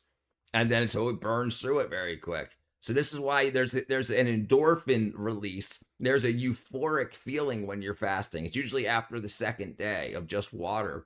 And then after like the third, depending on how fat you are. But then after that, then when you re-eat, there's an antidepressant effect from when you reintroduce food, and that could be the vitamins flowing from that food back into your body. So like you go down to like a baseline, and then you get that burst, and then your brain can produce, because your neurotransmitters, dopamine, serotonin, melatonin, all that like you need B12 especially to create them. And so when you force that, your body starts making a bunch of them. And this is another thing about depression, like why B12 and methylfolate work well for depression. A lot like a treatment-resistant depression is because you're not depressed because like the antidepressants like SSRIs, they hold the amount of serotonin that your brain has in it basically longer, rather than taking some vitamin that your body can create more serotonin. So they're saying the problem is you don't have enough serotonin. So here, take some SSRI so your brain can use the serotonin that it does have longer, instead of giving your body something to make more serotonin. They're coming to take me with a funny farm. Yeah, you're definitely going funny farm. Not looking forward to the Deb's gain presidency. Got 50% taxes, get 50% taxes. Debbie the diet soda sugar, get the free stuff. We'll see. I have a lot of fat. I can take 90 days off without eating only water. Jeez, brother. Yeah, I poop 3 times a day, dude. I can't gain weight, dude. One of the things when I was young, when I was 13, I did go to a doctor who gave me a prescription to read Arnold Schwarzenegger's book on bodybuilding. What good, Robert? Well, life is good. Do you recall your favorite Fleetwood Mac album? Yes, I can't remember the name of it though. You can see it. The name is just blurry. I can't. Dang it.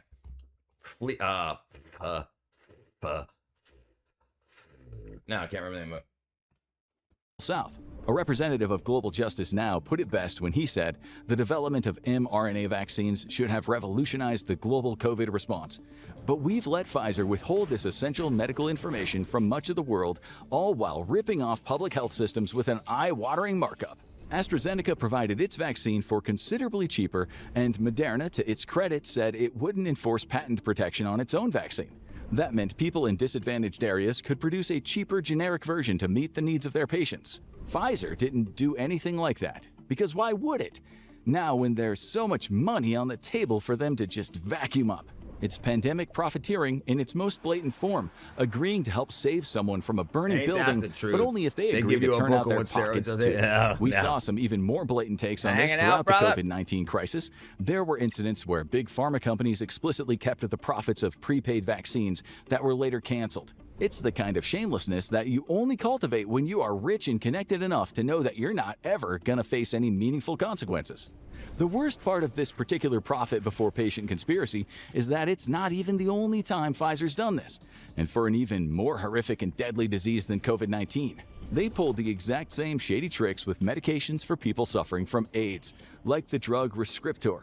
Back in 2003, Pfizer reneged on a deal that would have made the drug substantially more affordable for people in poorer countries being ravaged by HIV and AIDS, all because the profit margins just weren't there. But unlike the parties involved in our next true pharma conspiracy, at least you can say they weren't in bed with genocidal mass murderers.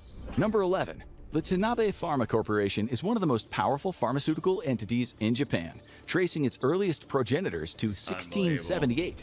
That's right, it's almost a 350-year-old company. Due to its age, mergers, rebrands, and the fact that pharmaceutical companies seem to attract bad reputations, it has changed its name many times. Until 2025, it was the Mitsubishi Tanabe Pharma Corporation. They are, brother. Before that, it went under many different guises, including the Mitsubishi Tokyo Pharmaceuticals and Wellfide Corporation, which merged in 2001. The real object of interest here is the Wellfide Corporation. That company was a product of two other entities that merged in 1998, Yoshitomi Pharmaceutical Industries Limited and the Green Cross Corporation. Of course, the Green Cross Corporation wasn't without scandal. There you go. In the late 1980s, they caused around 3,000 people using their blood products to contract HIV through contamination. Yeah, right, because they burn everything in their body. They burn all the sugar out of their bloodstream, all the glucose out, right? And then they got to go to lipid hydrolysis. Yeah, that's why they're also freaking Technology was known to be unsafe, but it was... I have a gamer buddy who works for pharma. He got a clot shot. Now he's got heart issues. Nice. I got a blurb from a doctor who thought smoke weed were less affected by COVID for some of the nicotine, I believe. Yeah, that's actually true. That's actually the only cohort that wasn't affected by COVID was smokers, because they already had enough nicotine in their system to kill off. And we know this. They were talking about using nicotine patches, putting a nicotine patch between the shoulder blades, like on the spine between the shoulder blades. And that just was like one day. And then one day, oh, nicotine can kill COVID-19, and then it's gone. And now they're like, oh, our vaccine. I think they just renamed the flu. They did a little more than that. The spike protein's definitely a thing. Put out to market anyway. But they also renamed the flu. It was like 0 flu infections during that entire time. So they just counted that as they renamed the flu, then they wouldn't have needed the Wuhan labs population control. Though, can you really expect anything different when one of your founders is one of the most brutal and sadistic war criminals in living memory? That's right, one of the founders was Masaji Kitano, the second commander of Unit 731, a chemical and biological warfare research division. Their crimes against the Chinese people are some of the most horrific ever recorded. They intentionally gave people frostbite to see how it ravaged their bodies. but it is part of like the shedding thing. It could absolutely have been from the shedding from the vax, but there absolutely is.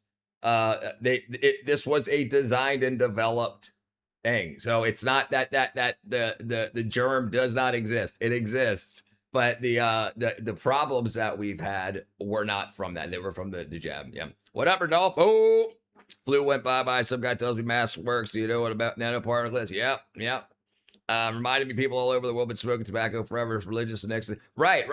Why is it that people use peace pipes and that we're smoking tobacco? Why was tobacco such a huge farmed product? Why wasn't that just two products? Tobacco and cotton was enough to come to a whole new world of planting and vegetation. Why was it? And then why did they have to create cigarettes to demonize tobacco? And like the mouth cancers and stuff from chewing tobacco might have not been from the chewing tobacco. It might have been from what was sprayed, the pesticides that were sprayed on the chewing tobacco. Do you recall the last time you had to utilize a plunger in your toilet? Like a month ago? Yep. Yeah, nobody died as a flu or COVID. Right, zero. I thought the Germans were evil and the Japanese were good. Yeah. They used luciferase to glow in the dark while creating COVID-19 vaccine. That wasn't the vaccine alarm going off. Right, yep. Luciferase. They also use that HIV too. Why didn't they know about the Japanese atrocities? Fauci worked in the U.S., then got continued in Wuhan. The audience knows that, I'm sure. Yes, sir. Welcome, brother DA. They used living people as test dummies for rifles and bayonets. They amputated and vivisected conscious patients. They intentionally infected people with syphilis and the plague. They forced pregnancy. People were starved, crushed, mangled, injected with animal blood. If we tried to list every awful thing they did at Unit 731, it would consume this entire video. And one of the top guys behind it all got away scot-free, consulted on American warfare programs, and then helped start Green Cross. We know for a fact there wasn't even just one member of the monstrous unit on the team. Ryoshi Naito was also intimately involved in Green Cross. Not only was he involved in the Unit 731 atrocities, but also he took part in the post-war government drive to cover up the worst of their shared crimes. And the scariest part is, it worked. Imagine it like this. It'd be like finding out that Heinrich Himmler and Eichmann both died of old age, and they were on the board of directors at Pfizer. And as you're about to learn, Big Pharma and unethical human experiments are anything but an anomaly. Number 10. We return again to Pfizer, who have a considerable rap sheet when it comes to extremely sinister. Because they do the truth is cultivated, and the narratives are highly controlled because of the profitability. There's absolutely, like, listen, there's everything's a lie. Everything that you've paid to learn has got some sort of lie twisted into it. At least a high percentage of them. It's absolutely whack. Yeah, brother. Crap, they put it in the cigarette to screw you up. Yes. No one gets away scot-free. The rape of Nanking, yeah. Luciferase is a genetic scientific term for any enzyme that produces light. The word comes from Latin. Yeah, so that's light bringer. Carry on or bring. The rape of Nanking, 1938. Who freed Scott? Scott freed Scott. The truth will set you free. Well, listen, this is very weird that freaking infographics is saying this so blatantly. Just during the Biden administration, you'd get canceled for even muttering any of this stuff. So we're in a very different world just in 4 years. Well, just 2 years. Pharmaceutical conspiracies. This one has a legally confirmed body count. In 1996, a horrific meningitis epidemic was tearing its way across Nigeria with almost 110,000 cases and nearly 11,700 deaths. I think things like this is the reason that they won't allow people to study Africans. Like they say, oh, you're just racist. You want to find out they got low IQ or whatever. Now, I think there's a lot of wackadoo stuff going on. And if you start saying, oh, well, let's see if there's vitamin deficiencies or let's see if there's parasites. And they say, wait, what is this? What is this we found? You've been injecting these people or spraying their crops or freaking... YouTube's been taken away by blue and green names. Yeah, they changed it to white and added wackadoodle things. But yeah, they took them away. I guess it hurts people's eyes. It's still on the TV and it's still on the computer, blue and green. At least on mine it is. But apparently on the phone it went to all white. Global community, both public and private, pooled their resources in order to meet the needs of the crisis. One of those entities was, of course, Pfizer, who noticed an opportunity to kill two birds with one stone. Sadly, they ended up killing far more than that. Pfizer decided that the meningitis outbreak was the perfect time for a new clinical trial for one of their drugs, Trovan. They've been cleared by the FDA to treat adults, but the tests had not been conducted on children. Yeah, right. Yeah, dude, listen, I worked in the movie industry at that time, so we didn't get the jabs. We weren't required to get the jabs, but we were required to take. When we were around very expensive actors, we were prophylactically, but yeah, not the jab, because they didn't want to risk it. There was hundreds of millions of dollars online for these movies, and they wanted to make sure that just in case there were side effects. From the jab, we didn't get. Have you ever checked out the global population tablet and effective history? I have not. It sounds like something I should do. German founders, a company founded in Brooklyn, New York, by two immigrants, Charles Pfizer and Charles E. Harnett. Yeah, and then if you see, especially how like Bayer, like Bayer Pharmaceuticals, and like they're when things start to go bad in America, they buy the patents. So they chased it for YouTube glitching because of a moment another channel I may have been white one. I didn't know it till this stream. People started thinking I took their moderator away from them, and we looked into it. That's right, brother. That's what it was. Children in the West for, well, obvious reasons. Nigerian children with no other option seemed like they would be safer guinea pigs. Maybe some of them would even be cured in the process as well. A win-win, theoretically. But everything about the way Pfizer conducted these tests was extremely unethical, right? And some would say outright evil. They didn't give the parents of the children who took Trovan informed consent. They never told them that the drugs being used on them were experimental. They even performed these experiments in hospitals where personnel from Doctors Without Borders were treating patients with proven and legitimate methods. 200 children were given Trovan, 11 died as a result. Many others dealt with debilitating side effects, speech and hearing impediments, blindness, liver failure, paralysis, and neurological disorders. Parents were told that they had hope of a cure, and instead, they had their children disabled. My mother and father used the paste for skin tags and like moles and things. They actually use paste for that, but they've got like pharmaceutical mectin for prophylactic. In an American big pharma company's drug trial. This was seen by many Nigerians as a direct political attack against the country's majority Muslim population from the West.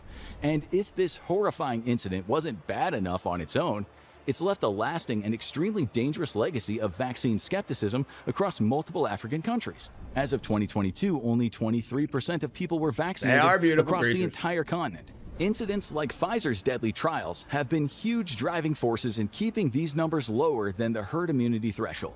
All Pfizer suffered for this was some bad press, as well as an alleged out-of-court settlement of $75 million to the local state and $175,000 to 4 families of dead children in 2009.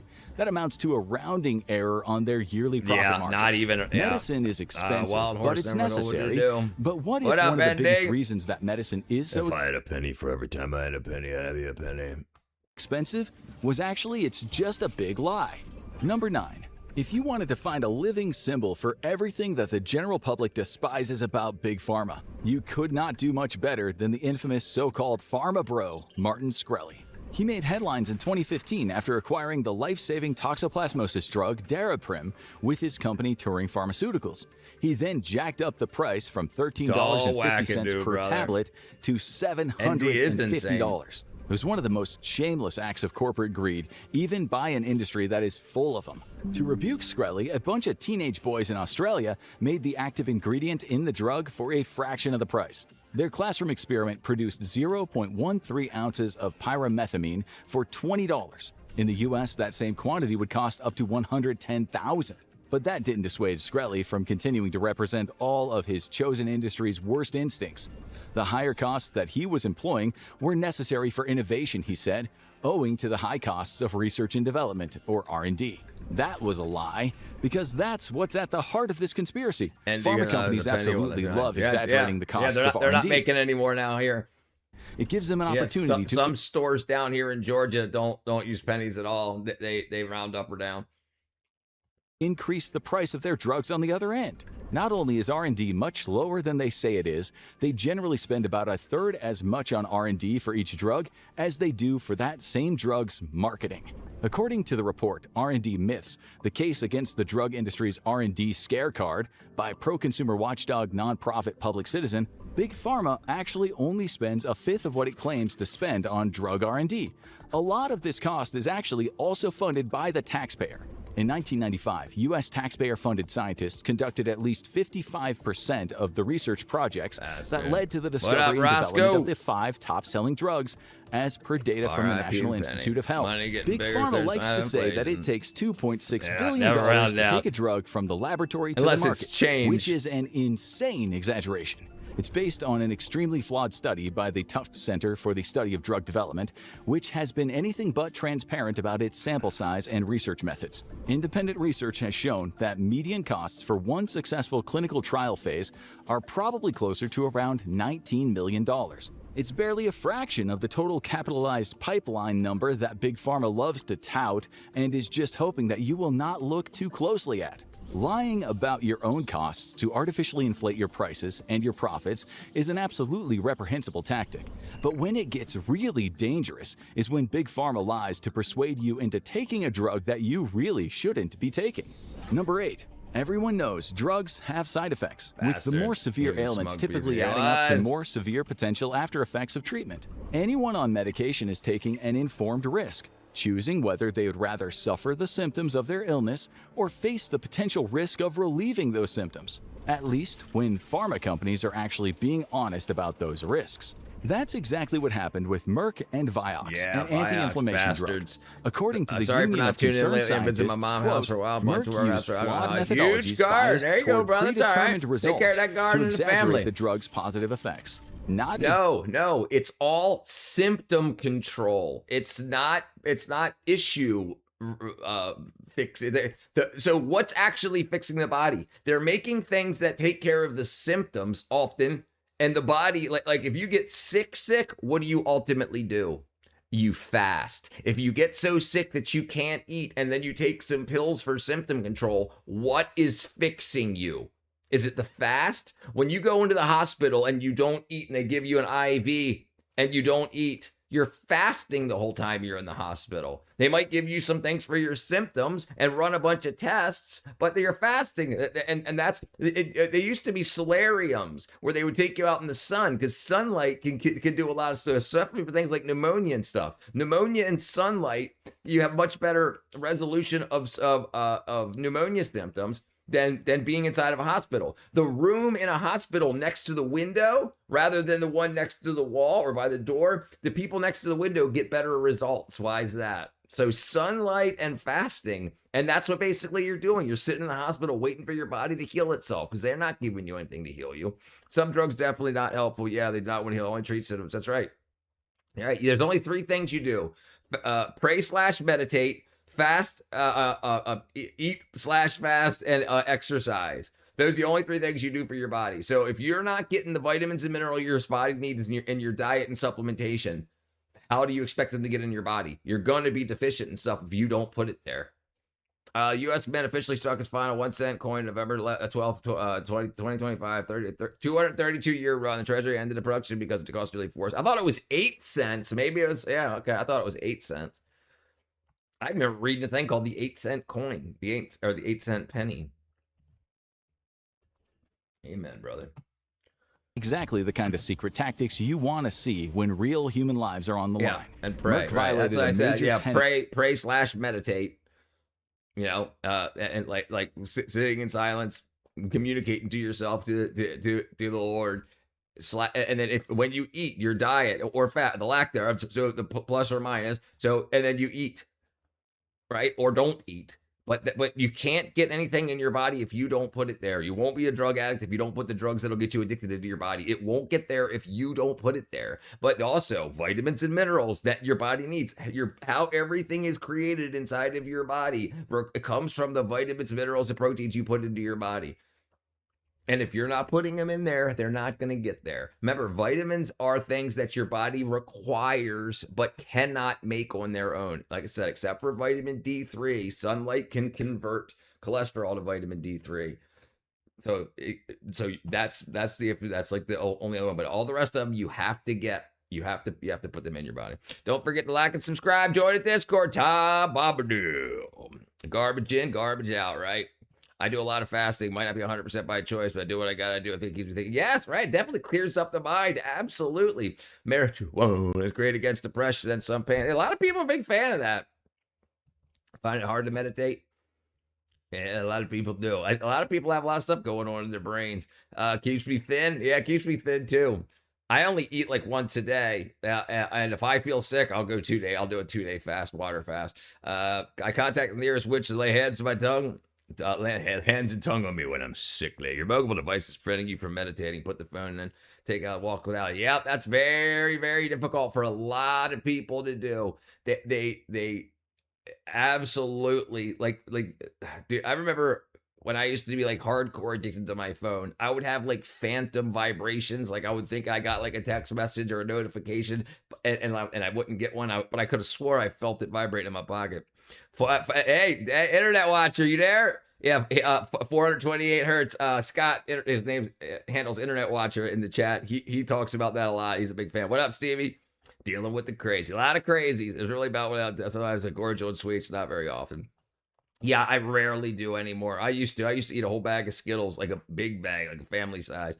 It's weird how the font size is big now on YouTube Live in the chat. Right. It's big, and they took away the colors. So mods aren't blue anymore and members aren't green. They just have tags. Of how these drug trials are supposed to work. After testing the effectiveness of Vioxx against the effectiveness of naproxen, a competing drug, executives falsely claimed naproxen possessed a unique cardioprotective effect. What kind of data were they trying to hide with this kind of corporate sleight of hand? Well, it could be the fact that Vioxx was proven to increase the risk of heart attacks in patients by... Dude, I'm a fan of Butterfingers. Look up how to make Butterfinger at home. Thank me later. It's hard for me as well, but I decided to leave my phone at home while walk the dog, come back in contact with nature. It's so different. It's definitely different. It's very, very different. You still see the mods in blue? Are you on computer? It's on the phone is what I meant. Yeah, on the computer it was still blue, but on the phones it wasn't. I have a fan of vibration all the time. Yeah. So still was better the old way. YouTube tech wacko. Go big or go home. They have to justify their salary. Yeah, they got to say, oh, we're still working on it, boss. Just give us a couple $100,000 more in a couple more weeks. We'll update it again. Oh, with the team. The team came up with the new ideas. We'll change the color from blue to white. That's brilliant. Around 400%. And yeah, then there's the anti-arthritis drug Celebrex from our friends over at Pfizer. It probably felt like a godsend to the people receiving it, and for a time it was actually one of the company's most profitable drugs. That was until 2012 revealed that Pfizer was cherry-picking test data to make the drug seem a lot safer than it actually was. While there were Celebrex-related deaths from both stomach ulcers and heart attacks as early as 1999, these were falsely portrayed as freak outliers not worthy of much attention. They don't like Execs were shown colluding over email to ensure that the data was manipulated into the best possible light. Yeah, they did the same. Pfizer does that with everything. Anybody know which 80 songs can be sung at karaoke while drinking Keystone Light? You won't feel the pain of arthritis. Eyes on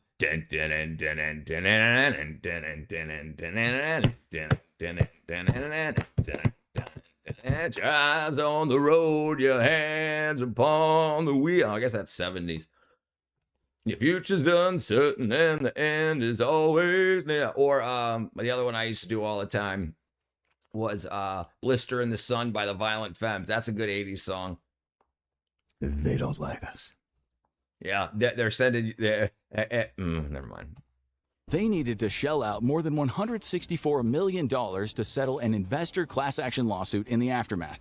They were also forced by the FDA to stop promoting Celebrex in all of its forms to the public, even though it was technically still allowed to stay on the market. You might not even be surprised to hear that these huge companies bend and stretch the truth for money, and they leave human lives as their collateral damage. What might surprise you, though, is one of the secret conspiratorial techniques for how exactly they pull it off. Number 7. When was the last time you heard about a major medical breakthrough I don't like on the alcohol. news? I have to be Some a good-looking woman. paradigm-shifting Give me drug some or attention. treatment Give me that a dick. seems to march the What science up, of medicine Snuffles? forward in a bold new direction. I can play If you harmonica. can't remember one since COVID, you're not brother. alone. Part of the reason for Always this makes me is mad that when a we lot record. of big pharma companies think it's a It always makes me mad when I'm going back important message back to fan of vibration. Oh, it sounds crazy. Yes, yeah, no, you ain't crazy. I had the same freaking thing hundreds of times, thousands of times. I like to sing After the Police by NWA, but it's never a karaoke device. I usually get thrown out of the nursery home. Yeah, I said it, brother. Aren't you on the Discord, Stevie? Oh, right. If you're not, yeah, send it to me. I'll give you a call. better decision to invest in Me Too drugs instead. Also known as follow-on drugs, these are drugs that are extremely similar to pre-existing medications with some minor modifications. There are benefits to Me Too drugs, from making minor but necessary improvements to the original drug to providing a wider range of options for patients with highly individuated needs. But while that is definitely not nothing, critics have accused Me Too drugs of effectively being a big, hungry leech attached to the side of the pharmaceutical industry. Some of the main criticisms of Me Too drugs is that they're siphoning research and development for drugs that just expand Big Pharma's product lines. The numbers are pretty concerning. They show just how much of total drug production is devoted to Me Too drugs rather than innovative medicine. All right, let's do it. 60% of medicines listed on the World Health Organization's essential list are Me Too drugs. This is especially concerning for Right. That's definitely happened to me too. Like walking out of the house and thinking I feel it vibrating, thinking I have it with me. Yes, definitely, absolutely happened. Wackadoo could be an amazing golf brand. Yeah.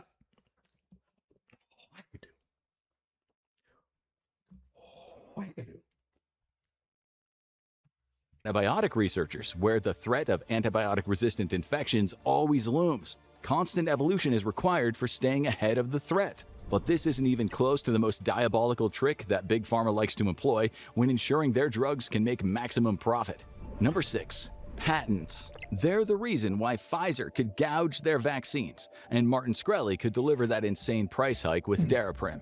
The problem, at least from the Big Pharma perspective, is that patents aren't eternal. On average, they only last about 14 years. I thought it was Some 7. studies have shown that the kind of generic versions available for out-of-patent drugs can be as much as 95% cheaper.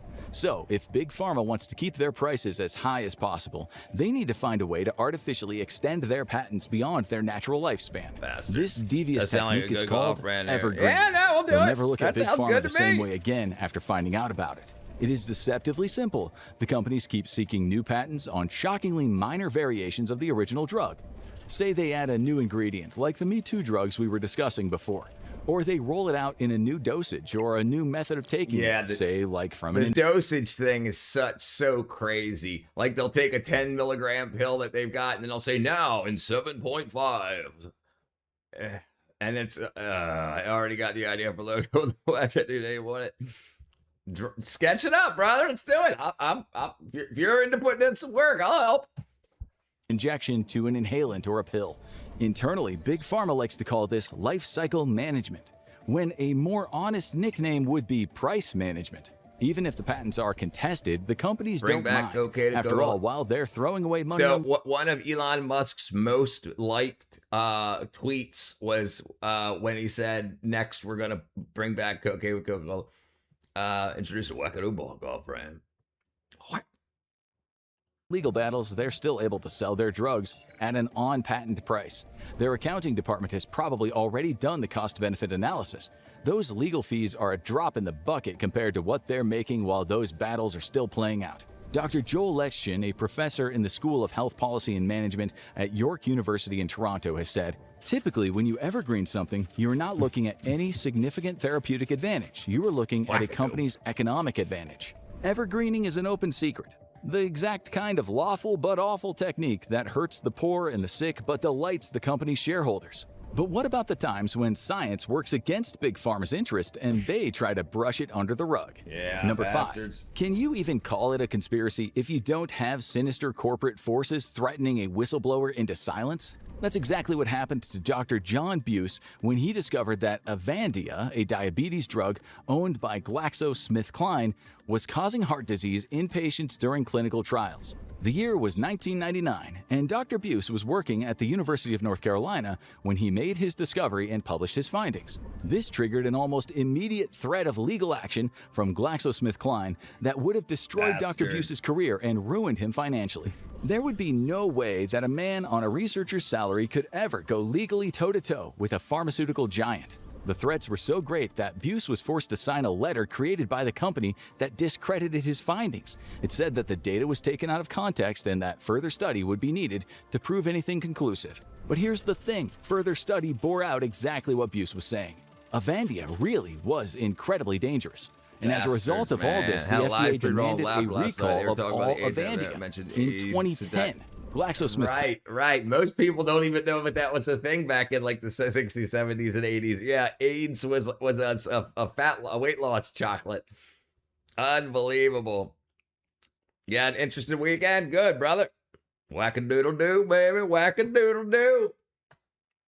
Klein knew their drug was destroying people's hearts, but it was a moneymaker, so they sat on that information for 11 years. Who knows how many lives they destroyed while soaking up millions, if not billions, in profit. Cover-ups like this are the stuff of nightmares, but we can think of a product that hit real shelves that is somehow even more terrifying than all that. Number 4. Here are 2 words that really shouldn't be anywhere near each other. Baby powder and asbestos. But highly diversified American pharmaceutical giant Johnson & Johnson put those 2 together. Yeah, they didn't age well. And then they hid the fact that they knew about it and that it was killing people for decades. Reports of mesothelioma, a rare and incredibly aggressive form of cancer, started popping up in women who had no workplace exposure to asbestos. So people began to wonder what the commonality was here. Few would have expected that the culprit was the talc contaminated with asbestos, except Johnson & Johnson themselves.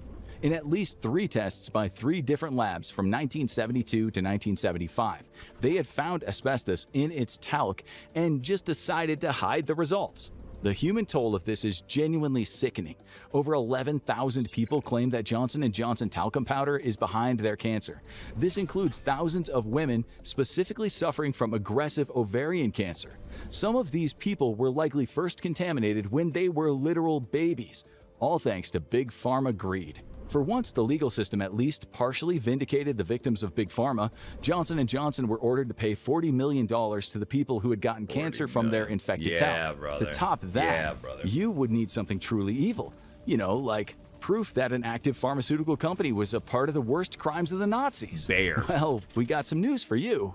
Number 3. Much like Japan's Green Cross Corporation, Bayer, the creator of aspirin and many other well-known drugs, is a very old company. 162 years to be precise. Like Japan's Green Cross Corporation, some of Bayer's strides forward in the field of medicine have been assisted by forming alliances with some of the worst war criminals of World War II.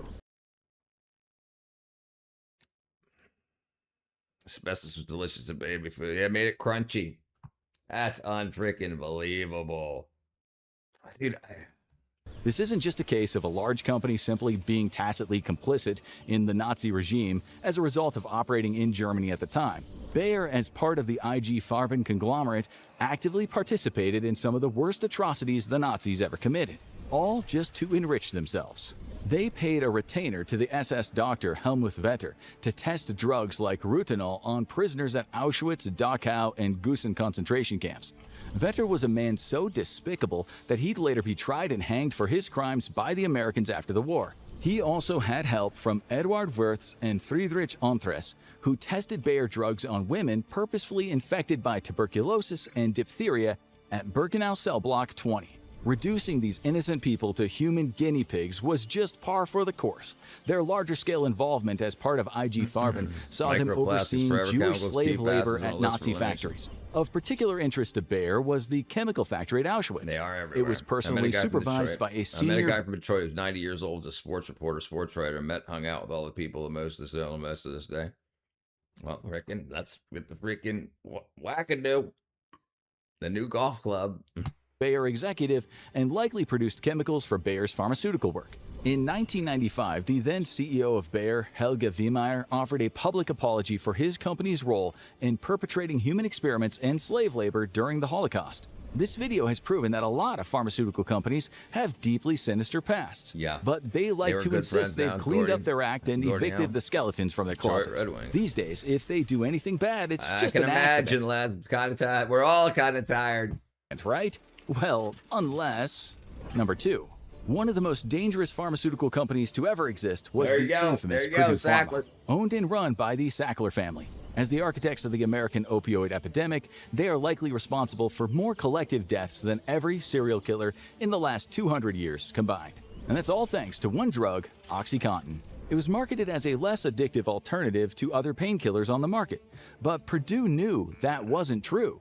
They were aware that it was being crushed up and snorted as a powerful and dangerous recreational narcotic. They didn't care. There was money to be made. It didn't matter how many bodies needed to be stacked in order to make it. The New York Times uncovered a justice... My bad.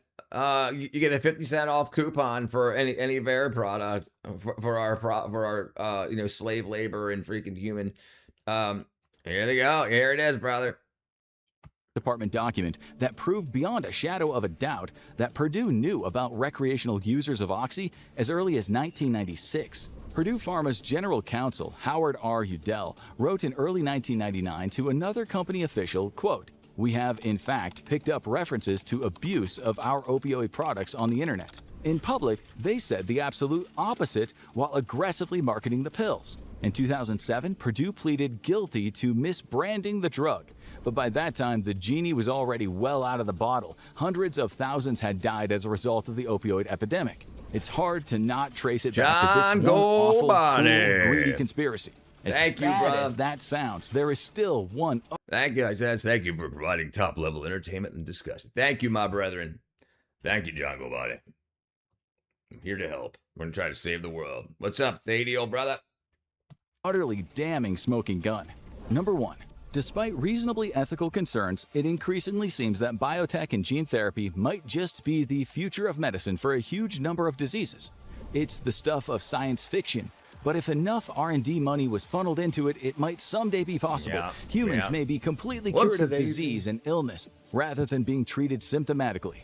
That has attracted the attention of some big names. When thinking about investing in these companies, Goldman Sachs asked, "Is curing patients a sustainable business model?" That is an actual quote from Goldbody. John Goldbody. Bam. Snuffles got one. Trey got one. Real Dog, Shannoon, Sprizzleberry's got one. Mystic got one. Goatee got one. Crazy Fox, Grid, DK4. Thank you, brother John Goldbody. Thank you, brother. Thank you, brother. Thank you, John Goldbody. It seems like a lot of people, a lot of yeah, it's a beautiful place here, I think so. And if I remember, synth coke, supposedly legal synth coke, that sold in the 80s.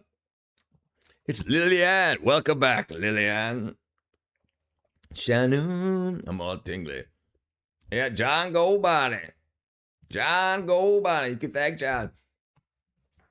Goldman Sachs Biotech Research Report. It's part of a longer quote from analyst Salveen Richter, who said, quote, "Such treatments offer a very different outlook with regard to recurring revenue versus chronic therapies. While this carries tremendous value for patients and society, it could represent a challenge for medicine developers looking for sustained cash flow." To cut through all that business jargon, what Richter is basically saying is, why let people buy their health when you could force them to rent it? It's the same sleazy business tactics. So I keep doing this every single day. I freaking love hanging out with you guys. Thank you, guys. Streaming service subscriptions and live service video games. Except rather than playing with your entertainment and disposable income, it's playing with your life. And if this is what they're willing to say out loud, can you even imagine what else they're hiding? Say, you want some more chemical horrors? You should check out What Does Fentanyl Do to Your Body? Or watch this instead. Man, jeez. John Goldbody. Dun, dun, dun, dun, dun, dun. Thank you, brother. I appreciate it, man. Okay, let's see. Thank you, Roscoe. Thank you, brother. I appreciate it. I really appreciate it. I like hanging out with you guys. This is a lot of fun. It's a lot of fun. And imagine how many years I'm saving off my life not being in a bar room. Stream is so intelligent. There aren't many choices. They come in. Yeah, we have pretty good. Pretty good. I like it. Thank you, Snuffles. Let's see. What's next? What's next? Let's see what the internet's got for us. Let's see what the internet's got for us.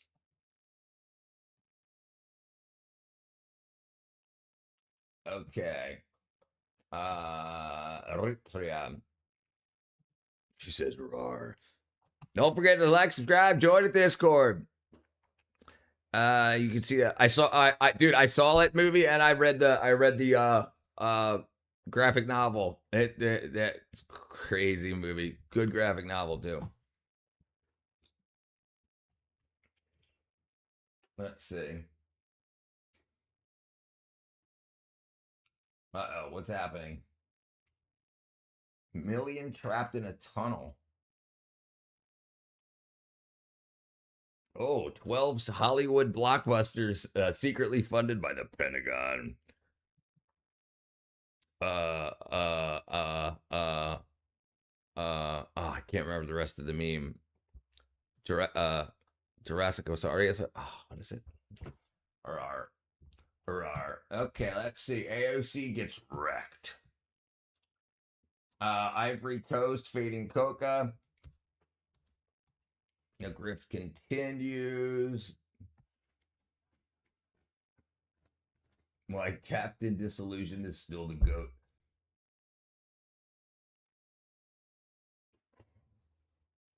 A million people. Africa's largest slum. Jeez.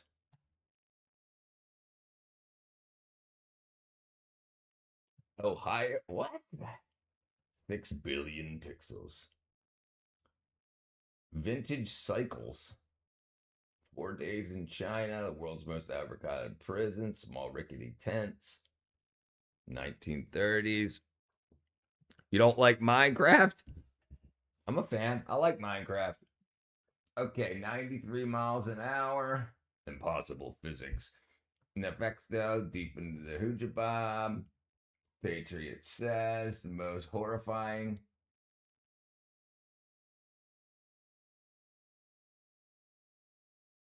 What?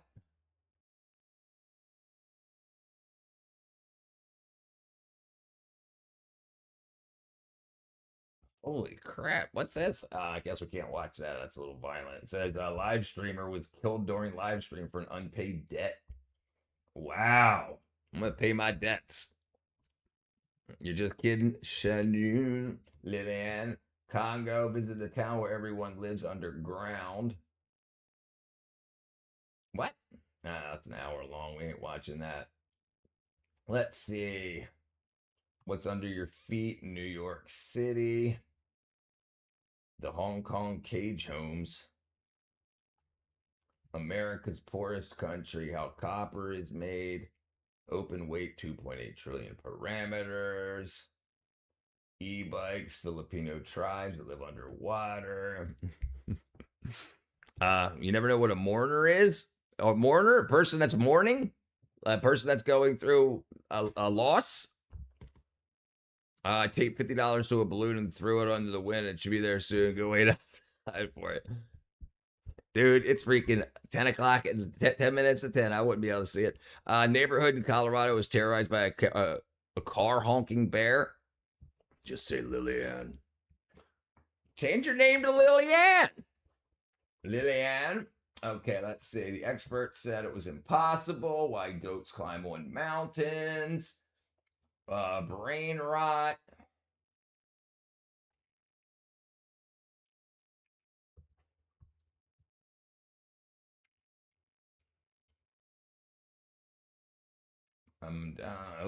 Mandami tried to arrest freaking Netanyahu.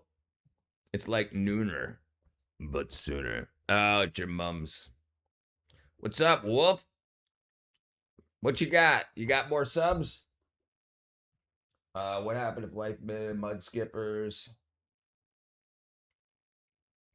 I think the algorithm's trying to change the way I think. It's either that or I constantly looking up stuff here with you guys, and my algorithm's just absolutely wackadoodle.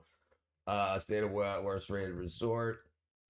Monowonic wheel. Most dangerous AI.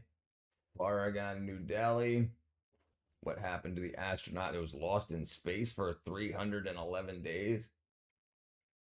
Back on the board. Battle behind lines. Tribes on stilts. Area 51 Supermax. Maybe that's where they take them. I'm here alone in the park without Angela. Good. 94 subscribers. Good, Wolf. A trillion. International debt's $39.7 trillion.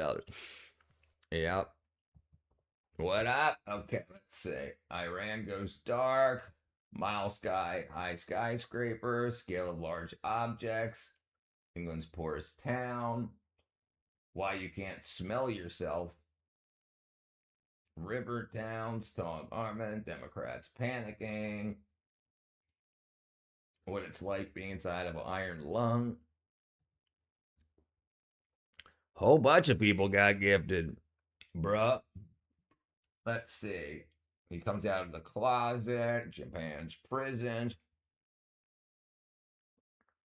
All right, let me refresh. This is all wackadoo. Let's see if we can find something decent to watch. We can watch some Norm Macdonald clips. Everyone will be happy. A lot of them are copyrighted, unfortunately. I have to get 50 subs before I can stream. Yeah, only from your phone. From your phone, yeah. But if you're on a computer, you can stream with 0. All right, Lillian. Tiffany Hanyard, Why We Believe the Bible, Most Dangerous Sport in History. All right, let's watch that. When you picture motorcycle racing, I'm guessing something like this pops into your head. Or perhaps something like this. Or maybe you're old as dirt and so this is what you imagine. Well, the very first and most dangerous form of motorcycle racing Thank you, brother Roscoe. From really anything we're familiar with.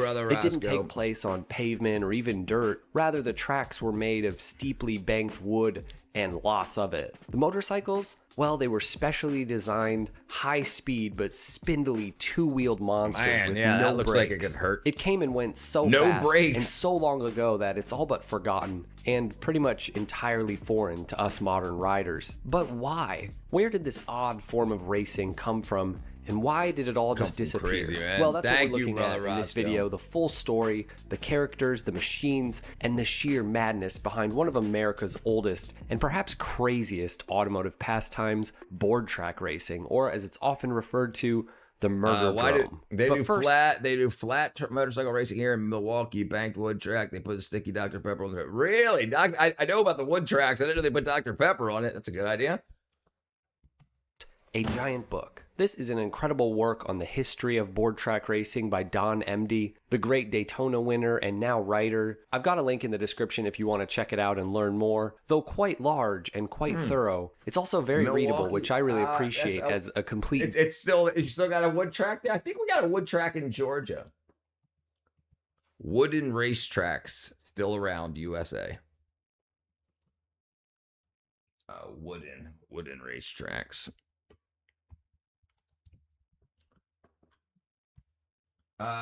Board tracks. East Point, Georgia. Yeah, there's one here. A fifth of a mile. That's concrete. It's not there anymore. Detroit, Michigan. Board tracks. Altoona, Beverly Hills. Yeah, cool. A Milwaukee teacher started to revive that track.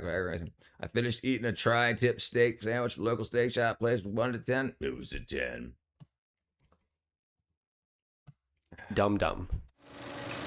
Early motorcycle racing in America was really born out of the world of bicycle racing. Though today we think of Europe as the home for competitive cycling, at the turn of the century, America was the epicenter. Massive crowds would stuff into stadiums like the original Madison Square Garden for events like the 6 Days race, where riders would pedal like maniacs for days and days with short breaks for snacks and naps, and at the end, whoever had traveled the furthest won. Well, in 1898, something interesting would happen at this very event. A guy named Henry Fournier, a well-known cycler from France, would bring over a few of his French De Dion motorized race bikes to show off as a kind of halftime show for the event. This would be one of the first times that the American public would be exposed to motorcycles in general. It's worth noting that the general public were not only suspicious of motorbikes as capable race machines up against the raw horsepower of human pedaling, many didn't even think that there was a future at all for motorized machines. At this time, the main use of motorbikes in racing was... This is the most dangerous sport in history.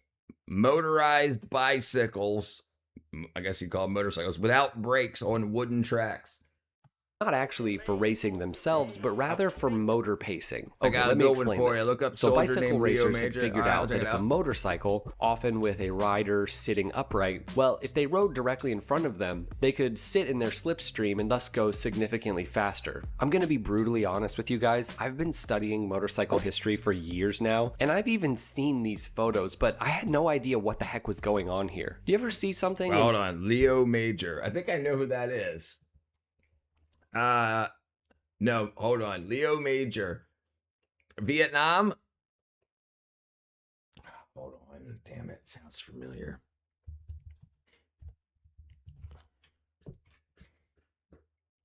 Canadian soldier. British Commonwealth Distinguished Conduct, 2 different wars. He got the Distinguished Conduct Medal for the liberation. He was given the prestigious award bravery 6 years later. 1951, he led the capture of the Korean War, the only Canadian to receive DCM in 2 wars. There you go. He was a soldier that liberated a single town by himself, marching 100 Germans back by himself. World War II. He made it to Vietnam, to Korea War too. Lieutenant Dan.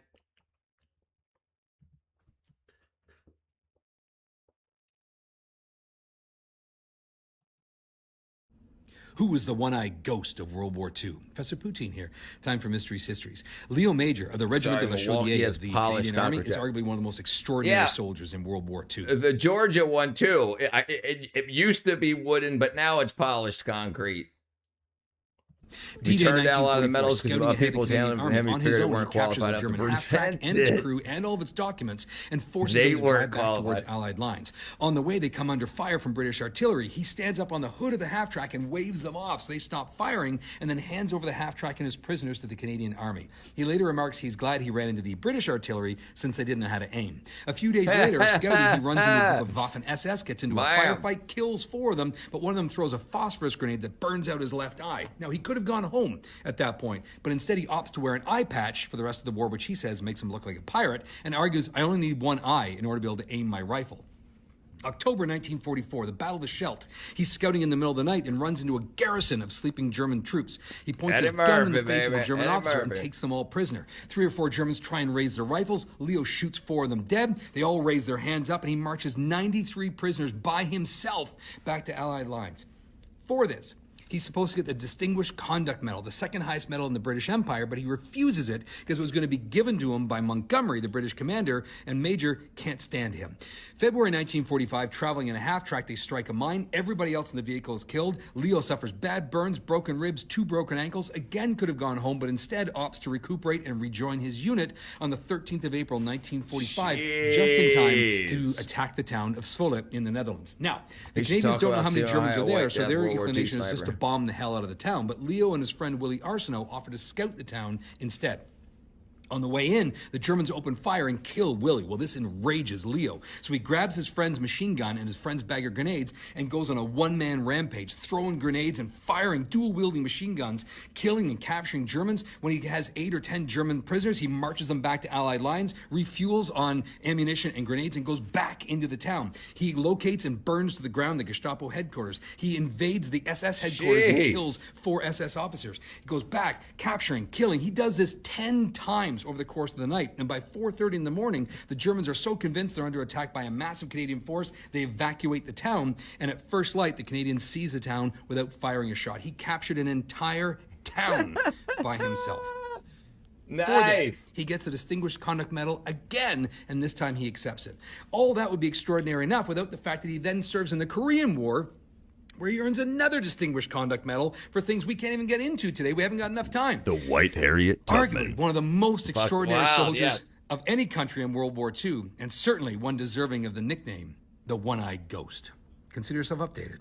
Nice. That's nice. That's nice. Not fully register what it is. I just kind of brushed over these weird photos of motorcycles with bicycles behind them. But now you know. Maybe you already knew. Now I know. Motor pacing. A very short-lived thing. It's funny, most of the publications at this time were skeptical of even the idea of motorized vehicles in racing. The main problem was just how unreliable these very early machines were, and spectators would get so angry when they broke down. These motors, I don't think they had rings, or they had a single piston ring, so they wouldn't keep running. So they engineeringly, they then made the pistons a little bit smaller around and used oil rings inside of them, and that raised the reliability of the motors.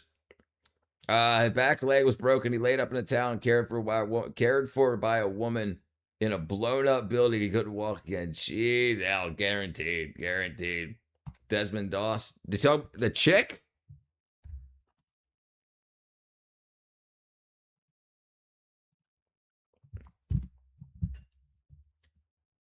Oh, no. Who am I thinking of? Who's Doss? I know a Doss, a woman, big fat black woman that was a rapper that got into a car and broke it and then sued. Wasn't that her name? Dating is retarded? Yeah, it is, brother. Hey, no brother problem, Mike. It's what I do here. Desmond Doss. Made a film about that guy, Desmond Doss. Hacksaw Ridge was this film. Hacksaw Ridge. Who figured so much killing going on, he's going to. I'm doing good, brother. Save lives, and he didn't have a. Brummy. He got a Congressional Medal of Honor because he kept going in to the worst place possible and dragging wounded guys out. He finally got, hit with shrapnel and a bunch of other stuff, but he lived to be an old man. But wow, and it was just pure faith. So. Those guys, those kind of stories inspire the hell out of me. Yeah, they're inspiring. You think, would I? Got before be that person? I don't know if I could. I don't. In a way, I don't even want to ever find out because you have to be in an extreme situation. But hearing about other people and how they behave in situations that are difficult is very inspiring.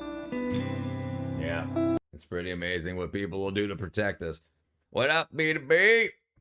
Yeah, Shannon, Lillian, you mentioned that like 400 times. Refused to use a weapon. That's why I needed that long face. Man, yeah, it's definitely inspiring, and it sucks to see when people don't pay any kind. You have people, prostitutes, that are like, respect me, and then they talk about disrespecting the military when it's like you couldn't be a whore without the military protecting the rights that you so use. Dude, I've heard a few stories about these lone wolf guys taking out a whole town, a whole platoon of hostages. Goes to show you what a man in his faith can achieve. A great Hacksaw Ridge that I made that movie about with Vince Vaughn. They did a great job, and the man that ever does emulate him is Deadly Dude. Deadly Dude neck. You're okay now. Now you're normal, Lillian. Gotta go. Love you guys. Love you too, Schloffels, brother. Go sing some karaoke, brother. So I mentioned this guy before, John Curioni. His father's Leo Curioni, one of my best friends, rhythm guitar player, one of my first bands. Anyway, but his father, in Italy, that's where his father was born. They had during World War II. He was a kid, and he got an award because the Germans had set a bunch of explosives, a bunch of dynamite in a ledge to blow up a mountain to make it fall in, to try to make a booby trap type things that when the soldiers were walking through, the Germans were going to blow up that. Well, when they were kids, they were watching the Germans drill the holes during the day and pack the holes with dynamite at night. They went and stole all the dynamite to go fishing with, and just to blow up dynamite. So when the Germans returned they replaced it with clay. And when the Germans came the next day, the Germans were unarmed because it was the ordnance team, the explosive ordnance team. And then so when the Americans came through and they went to blow up the ledge, nothing worked. It didn't work, obviously, because him and his buddy stole all the dynamite out of the drilled holes in the side of the mountain face. So he ended up getting an award for stealing. Now it's e-prostitutes. Yeah, right. Yep. What up, B2B? These movies are 10%, 20% facts, the rest is BS. Yeah. You got to make them sound. But truth is stranger than fiction. I got a whole family in Italy, pen pal over there was slinging a ding. Y'all jive turkeys. But yeah, it's amazing to see how like how things could have gone. Like you figure, I guess the Germans were low in people, so they sent 5 people out to blow up the side of a mountain to flow it out onto the passageway that the Americans would have been going through, or the Allies. And then it didn't work, and then so they were just like, stop. Took them in, didn't kill anybody. What up, Colonel? But hindsight is 2020, and as you can probably guess, just a bit of development and engineering, and it wouldn't take long for motorcycles to move beyond the world of serving bicycle racing to racing themselves and eventually overtaking bicycle racing in popularity. Fast forward a few years to the beginning of the new millennium, and motorcycle development has exploded. New companies are popping up all over the US. There's of course Indian and Harley, but also names like Hercules and E.R. Thomas and Curtis and countless other machines vying for their place in this new world of motorized. So listen, I remember one of the first computer programs I ever ran was called Jive.exe, and it was English to Jive translator, and it was on my Commodore PC 10-2. So like after the Commodore PC 128 and I think the Amigas, Commodore tried to go into IBM clones, and they made the PC 10-2, and that was my first IBM clone computer. And I remember you would have to get magazines, and you could like order discs out of the magazine. They had shareware magazines, freeware and shareware magazines. You order a disc, it was like 99 cents for the disc, and it would come with whatever on it. And yeah, Jive.exe was one of the ones that came with it, and it was an English to Jive translator. Let's see if we can find it. I can't be the only one.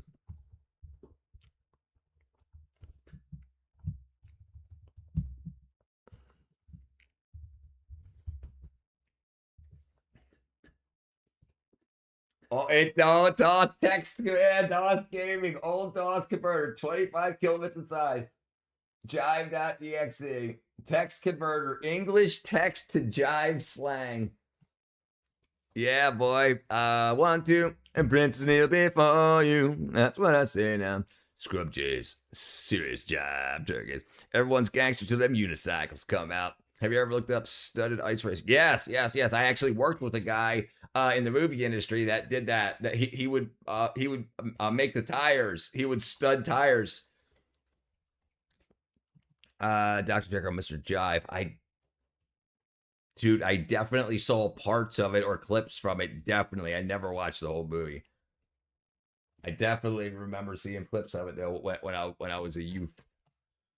Two-wheelers. A culture started forming around motorbikes, clubs, magazines, and of course, racing, typically out on public roads. But then they started testing whose motorized cycle could go for longer or make it up the steepest hill. In these early years, motorcycle racing was a bit all over the place, from dirt tracks to hard Florida sand beaches. But there was talk of bringing over the idea of these banked wooden tracks known as velodromes used for bicycle racing and bringing that over to motorized racing. These would be called motordromes. The whole idea behind the motordrome was very simple. Speed. Dr. The wooden Jimmy and Mr. surface Jive meant that bikes could have better traction, at least in theory, and the banks would mean more speed, similar to NASCAR. Well, in 1908, the official FAM championship race was set to take place on a horse track in Paterson, New Jersey, but the FAM agreed to have this race at one of these new wooden motordromes if they could build it in time, which they did. This track was almost twice as large as that Madison Square Garden track where we first saw those early pacemakers. Some 5,000 spectators spectators showed up to witness, despite warnings from journalists who could see the potential catastrophe. You know, there was no safety measures for fans if a motorbike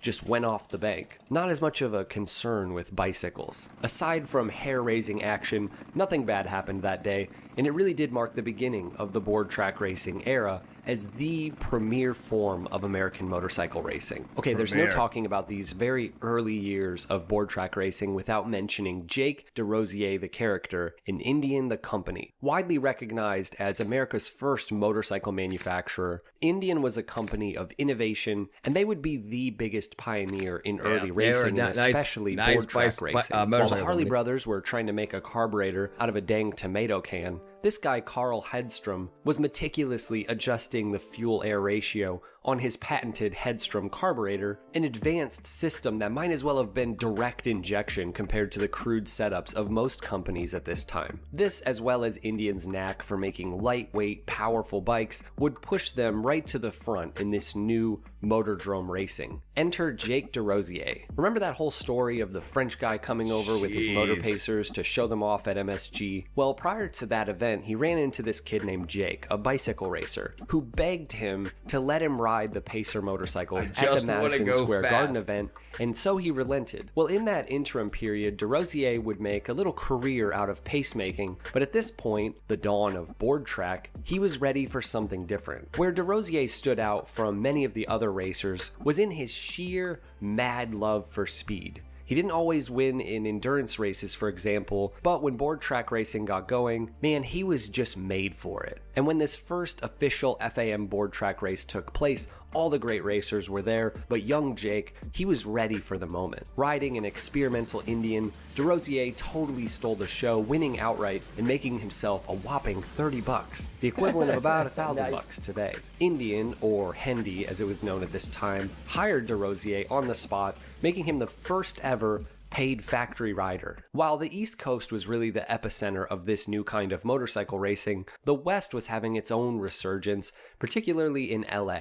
A young rider named Paul Daredevil Durkham, the most early 20th century name I've ever heard, besides another rider named Pickles Witherspoon. I'm not making that up. Anyways, Paul Durkham was finding success in racing and hill climbs, and guess who signed him? That's what right, up, Domination? Indian pretty much held every early record for motorcycles at this time.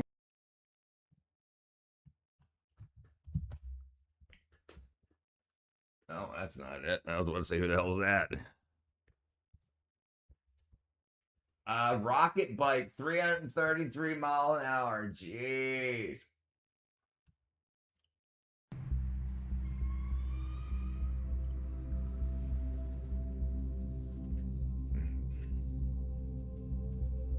You gotta be kidding me.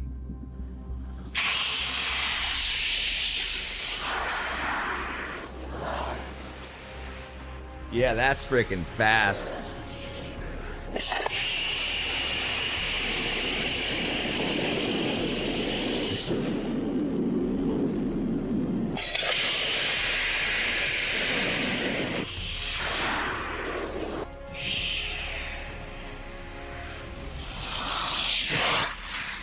Jesus. Je dis je coupe pas, je peux même savoir, la tête il s'en va 6 fois, mais le doigt il reste là, je lâche pas.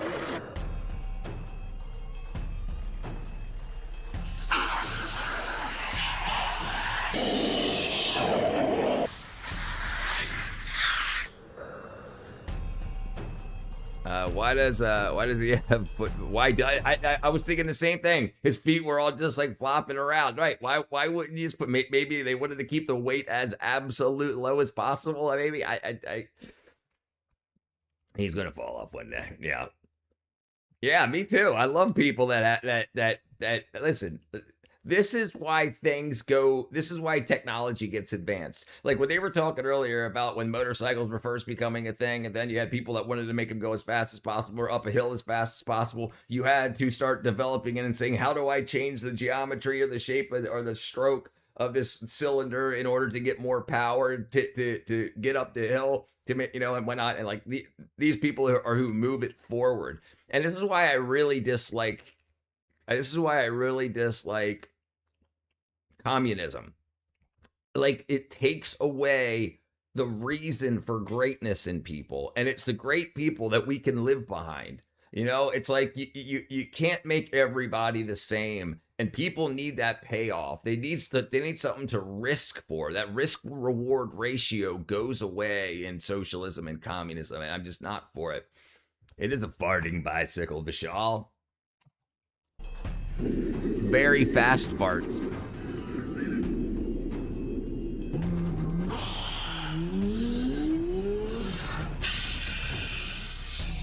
Jeez.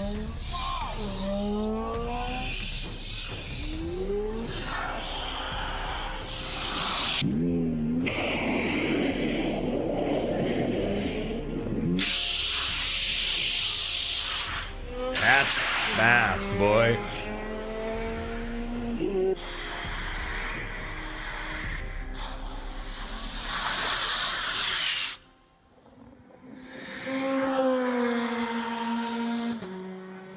Yeah, that Ferrari's fast. Not nearly as fast as that bike.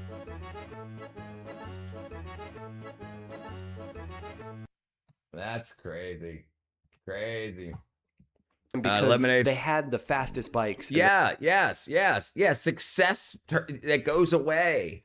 They think that this new theoretical, or I mean, I guess there's some people that have already been elected and whatnot, but this new thing is like their whole theory or thought process is we've already got everything we need, and we've already got everything we need, and now we've got so much extra money that if we just take everybody's money that's got extra stuff, we could divvy it up to everybody else. Like we've already, and it's like, how do you know? How do you know? There's still people dying. There's still bullshit going on. So there's still things that need to be conquered. And the people need that. What's up, Martian? What's the point of drilling and working harder? Financial outcomes the same as buddies twiddling thumbs. Right. Yeah, they don't want that. They say it's supremacy. It's well, some people are better than you, and that should make you want to be better. You don't have to stay behind, you know, but they just want everybody to just keep doing it. And the thing is, the people that want to be in office, the people that want to run this socialism thing, who takes their place, and what's their job going to be, and who's going to replace them when they're done, and will they still have the same thoughts? How can you promise another 250 years of something that ends up so successful? They want to like do away with the history of the country by restarting it, but a lot of people are going to die because look, a lot of people are absolutely willing to use violence. And once they get power, you don't think they'll use that violence on the people that didn't vote the way they wanted them to vote? That's like tax brackets in Canada. They take so much of my paychecks, common man. I could do an easier job tax breakdown. Now I miss my life.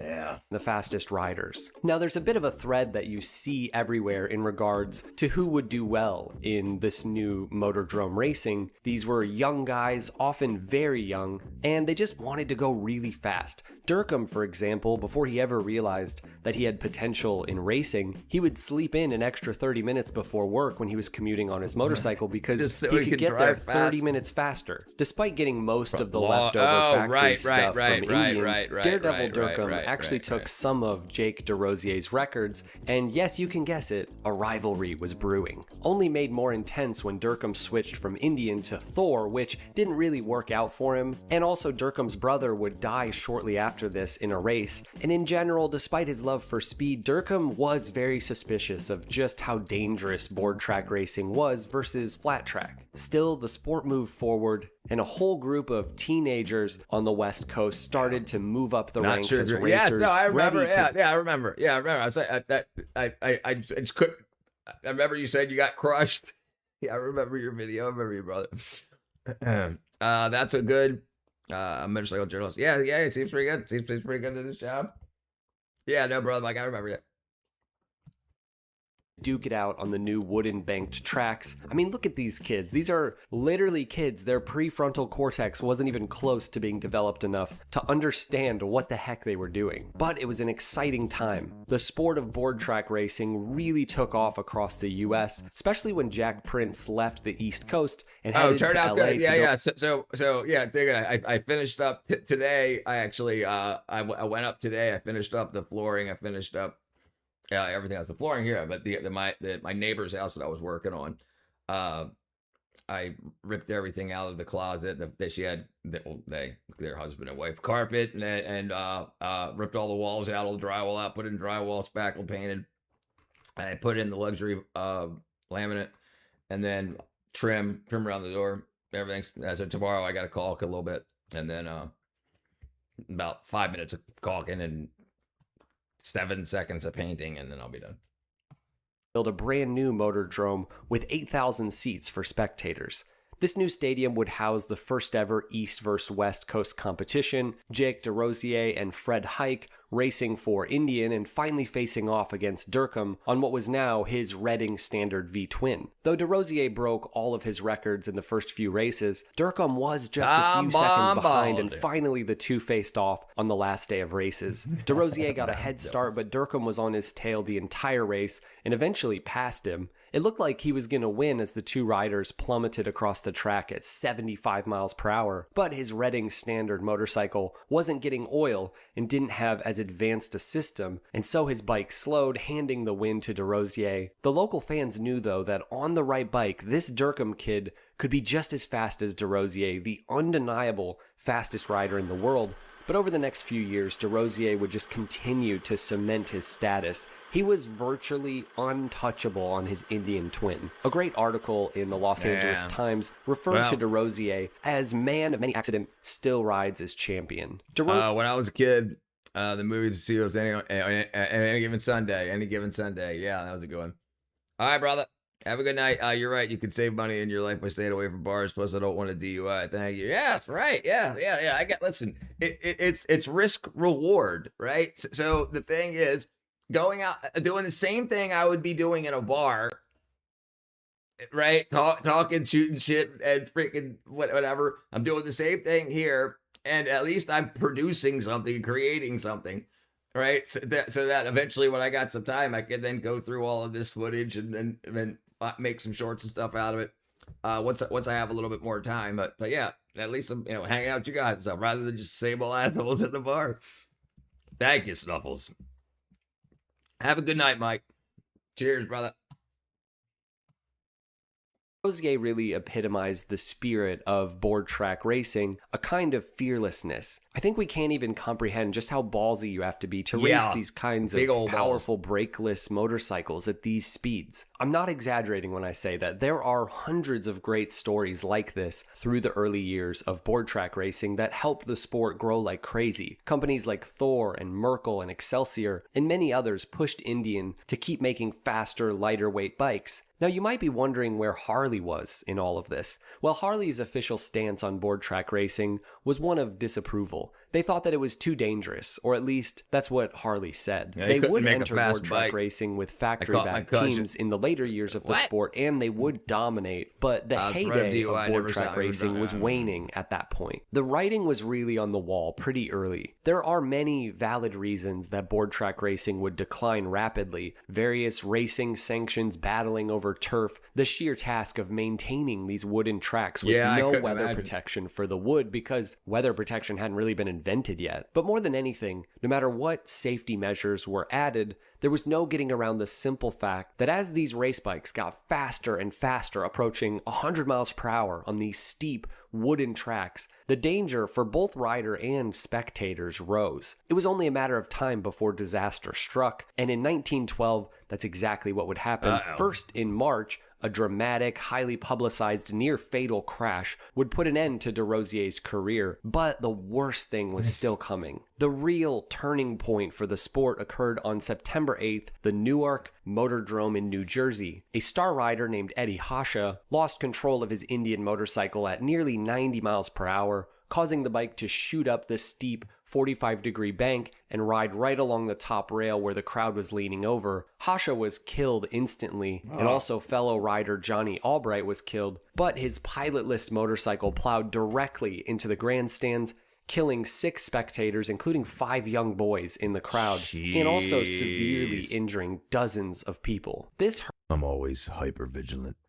horrific event made front-page news across America, prompting furious local governments to threaten bans and giving birth to the dark nickname that would forever stain the sport, the murder dromes. This was the deadliest sporting event in history up until this point. Now, it wasn't the only tragedy, of course, but it was probably the worst and certainly the most notorious. Despite all the bad publicity, this wasn't the end for board track racing. By 1914, the dark cloud of the murder dromes had forced a massive transformation in the sport. The tight, deadly quarter-mile wooden saucers began fading away, replaced by a new evolution: massive, multi-mile board track speedways like Chicago's 2-Mile Speedway Park. Jesus. Up until this point, Harley-Davidson had famously stayed out of professional racing, publicly disapproving of its lethal nature, while secretly watching Indians steal all of the headlines. But with the approval of Space Cow of these larger, wider, and seemingly safer megastructures, the boys from Milwaukee could no longer resist. Late in 1914, Harley officially threw its hat into the ring, building the legendary 11K stripped stock racer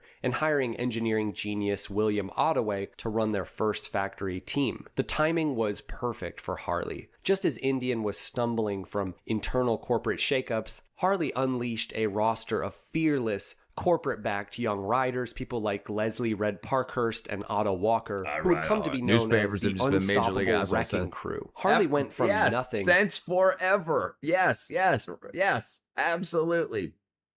No.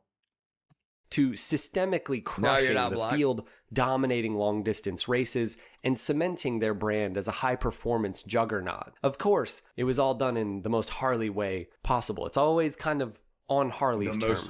Still, there was competition from Indian and Excelsior, and really Harley's entrance into board track racing would help its popularity stay deep into the 1920s despite all of the bad press. But the golden era of board track racing was on its way out. Because now with these significant... Indian is still around, brother. I won in the 70s. Yeah, they still make them, don't they? Indian motorcycle. Yeah, 2026 lineup. Yeah, they still going. They still look freaking beast mode.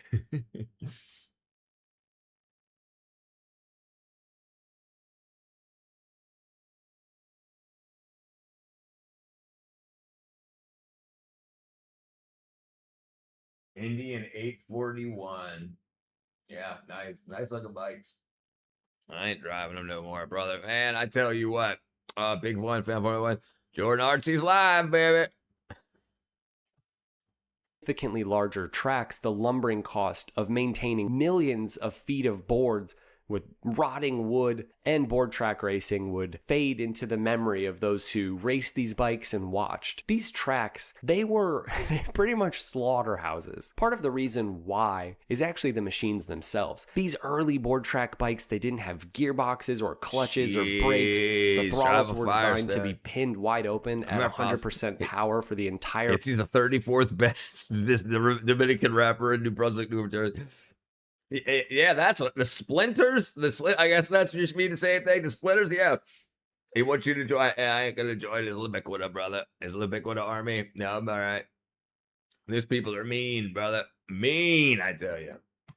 Race, if a rider needed to slow down, their only option was basically a kill switch on the handlebar that would cut the ignition spark, causing the bike to violently backfire, and then they would just pin it again. To make matters worse, the engines used a total loss oiling system, meaning that fresh castor oil was pumped into the engine, but once used, it was immediately sprayed out onto the track. These wooden boards were slick as ice, and also riders were blasted with constant blinding mist of oil that coated their goggles, forcing them to wipe their vision clear with their bare hands at 90 miles per hour. And then when a rider went down on a motor drome, you might imagine them... Brother, even if I was queer, I would not be part of that violent ass community.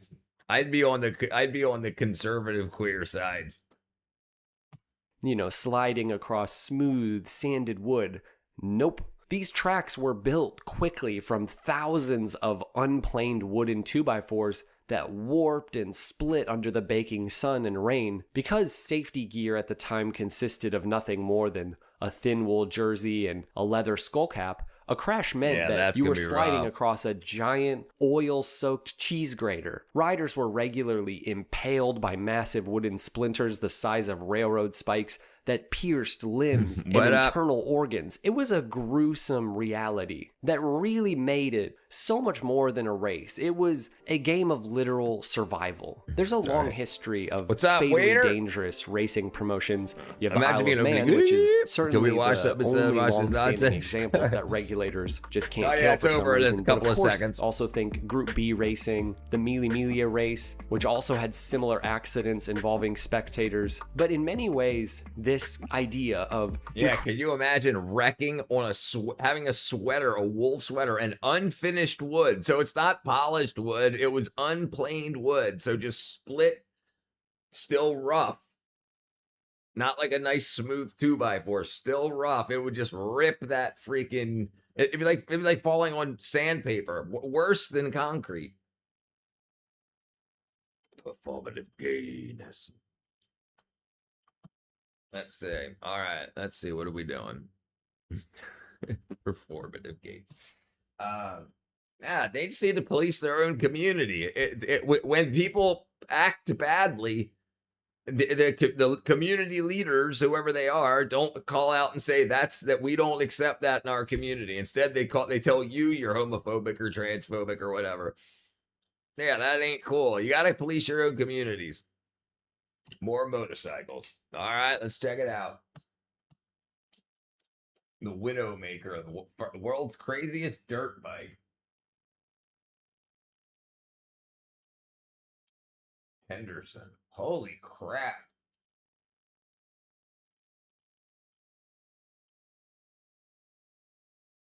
Let's see. F1 facts.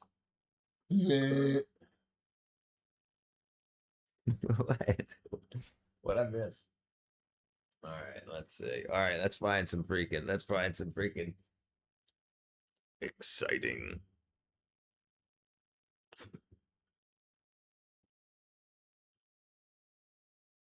stuff.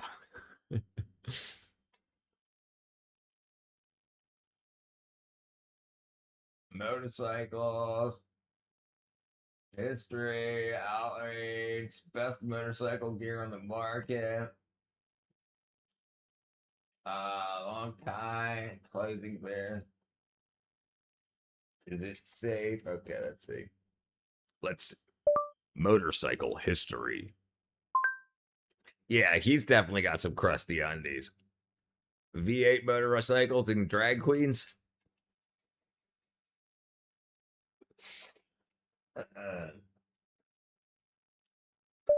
V8 motorcycles and drag racing.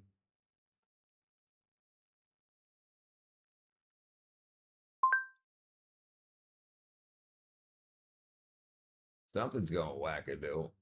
What happened? What happened?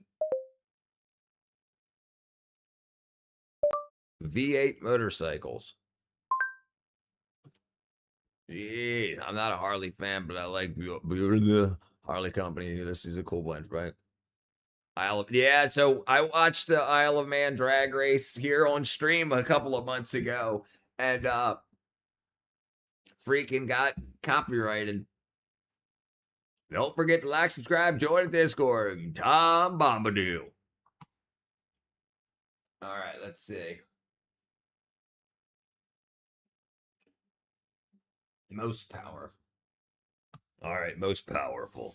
Oh, hold on. Dang it. All right, doesn't look like it's got copyrighted music in it. Yeah, Isle of Man's definitely insane. It's unbelievable, unbelievably, and very tight quarters through the cities. It's Isle of Man, small island anyway.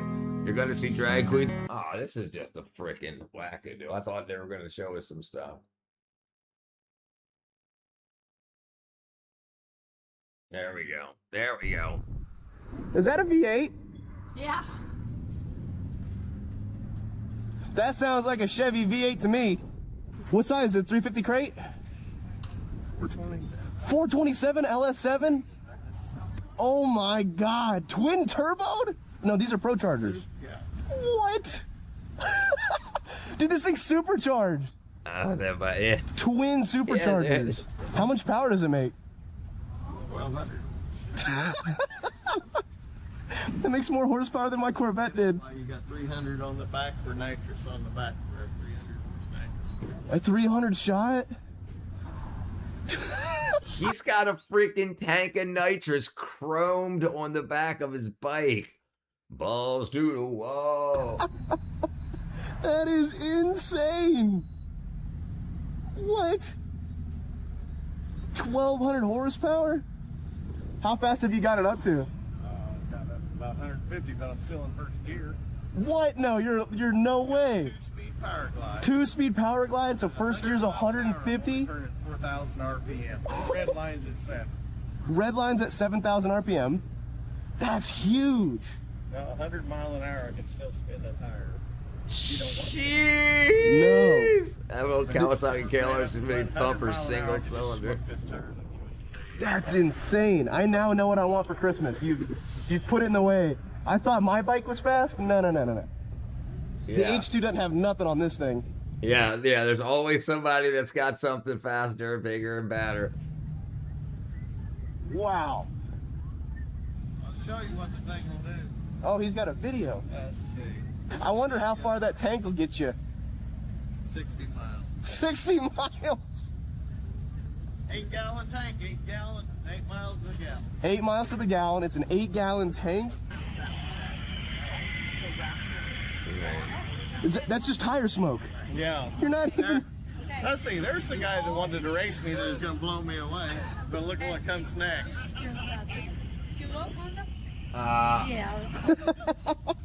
Oh, they're not catching you. How many pounds of boost? 10 pounds. 454 that I'm building on my other one will have 20 pound boost. Oh my gosh. But I'm putting a 454 stroker on. 450. Now is a 1,200 horse with a 300 shot? The 650s were nice, yeah, Joe Biden. So you don't know what it is with the 300 shot. That is the coolest thing I've ever seen. Yeah, that's pretty amazing. That's why I like America. This is so dope. Wow.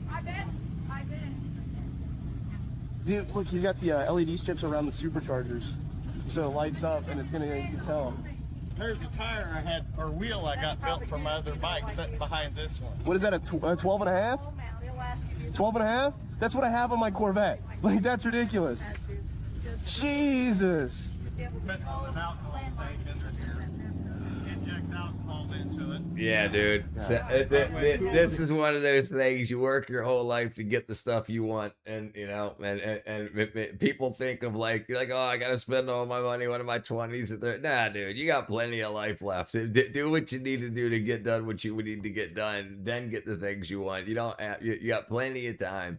Hassan Piker would throw that dude in prison if he was the emperor. Right. And then take his bike and put his bike on display in his streaming room. All he has to do is prove he's such a small dick. I mean, hey, he's got a freaking pretty kick-ass bike. Surprised the guy's still alive. Yeah. Well, yeah, I mean, air off my superchargers coming in. Yeah. Otherwise, I'd had to put an air-to-air cooler on it. I squirt alcohol in there, gives me another 35 horse. He's got an alcohol injector also. So he's got nitrous, he's got alcohol, he's got twin superchargers.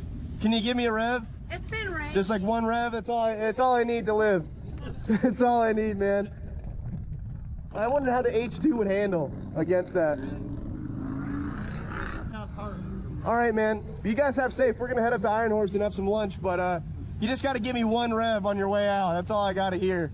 I heard the cam coming in. I was like, what? The torque jerked it.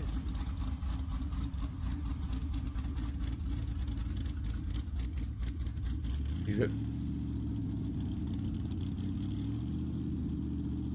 He has to brace himself.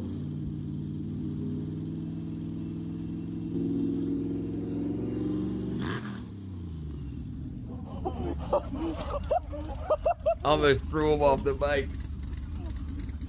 You have an amazing ride, sir. You can hear how happy this dude sounds, and you can see the dude that owns the bike smiling ear to ear. You can find happiness in life. Be safe on that thing. Wow. Dude, Rev, he had to brace himself because the torque. Otherwise, it would have jerked him off. It would have what? It would have what? Space Cow? Yeah, that's a freaking beast. That's an absolute beast. Yeah, sometimes that's all you really need in life. That Rev probably kicked everyone in the chest. Yeah, it looked like it almost threw him off the bike. Just freaking, that's a lot. And like, I'm sure he probably wasted about 2 miles worth of gas just in that Rev. He said 8 gallon tank, 8 miles to the gallon, 60-mile tank. I mean, 8 times 8 is 64, so I guess you lose some somewhere in there in the mix. 115 miles an hour with 5 people in the car. All right, we'll see here. All right, we're gonna go ahead and call it a night. I gotta go get the cat in and lock the freaking chickens up, and I'm gonna go ahead and call it a night. I appreciate y'all hanging out. Freaking good stream, guys. If you haven't hit the like button on the way out, appreciate it. Subscribe, hit the bell. Love y'all. You would look wicked with a Caesar cut. We'll see. Space Cow. Maybe one of these days.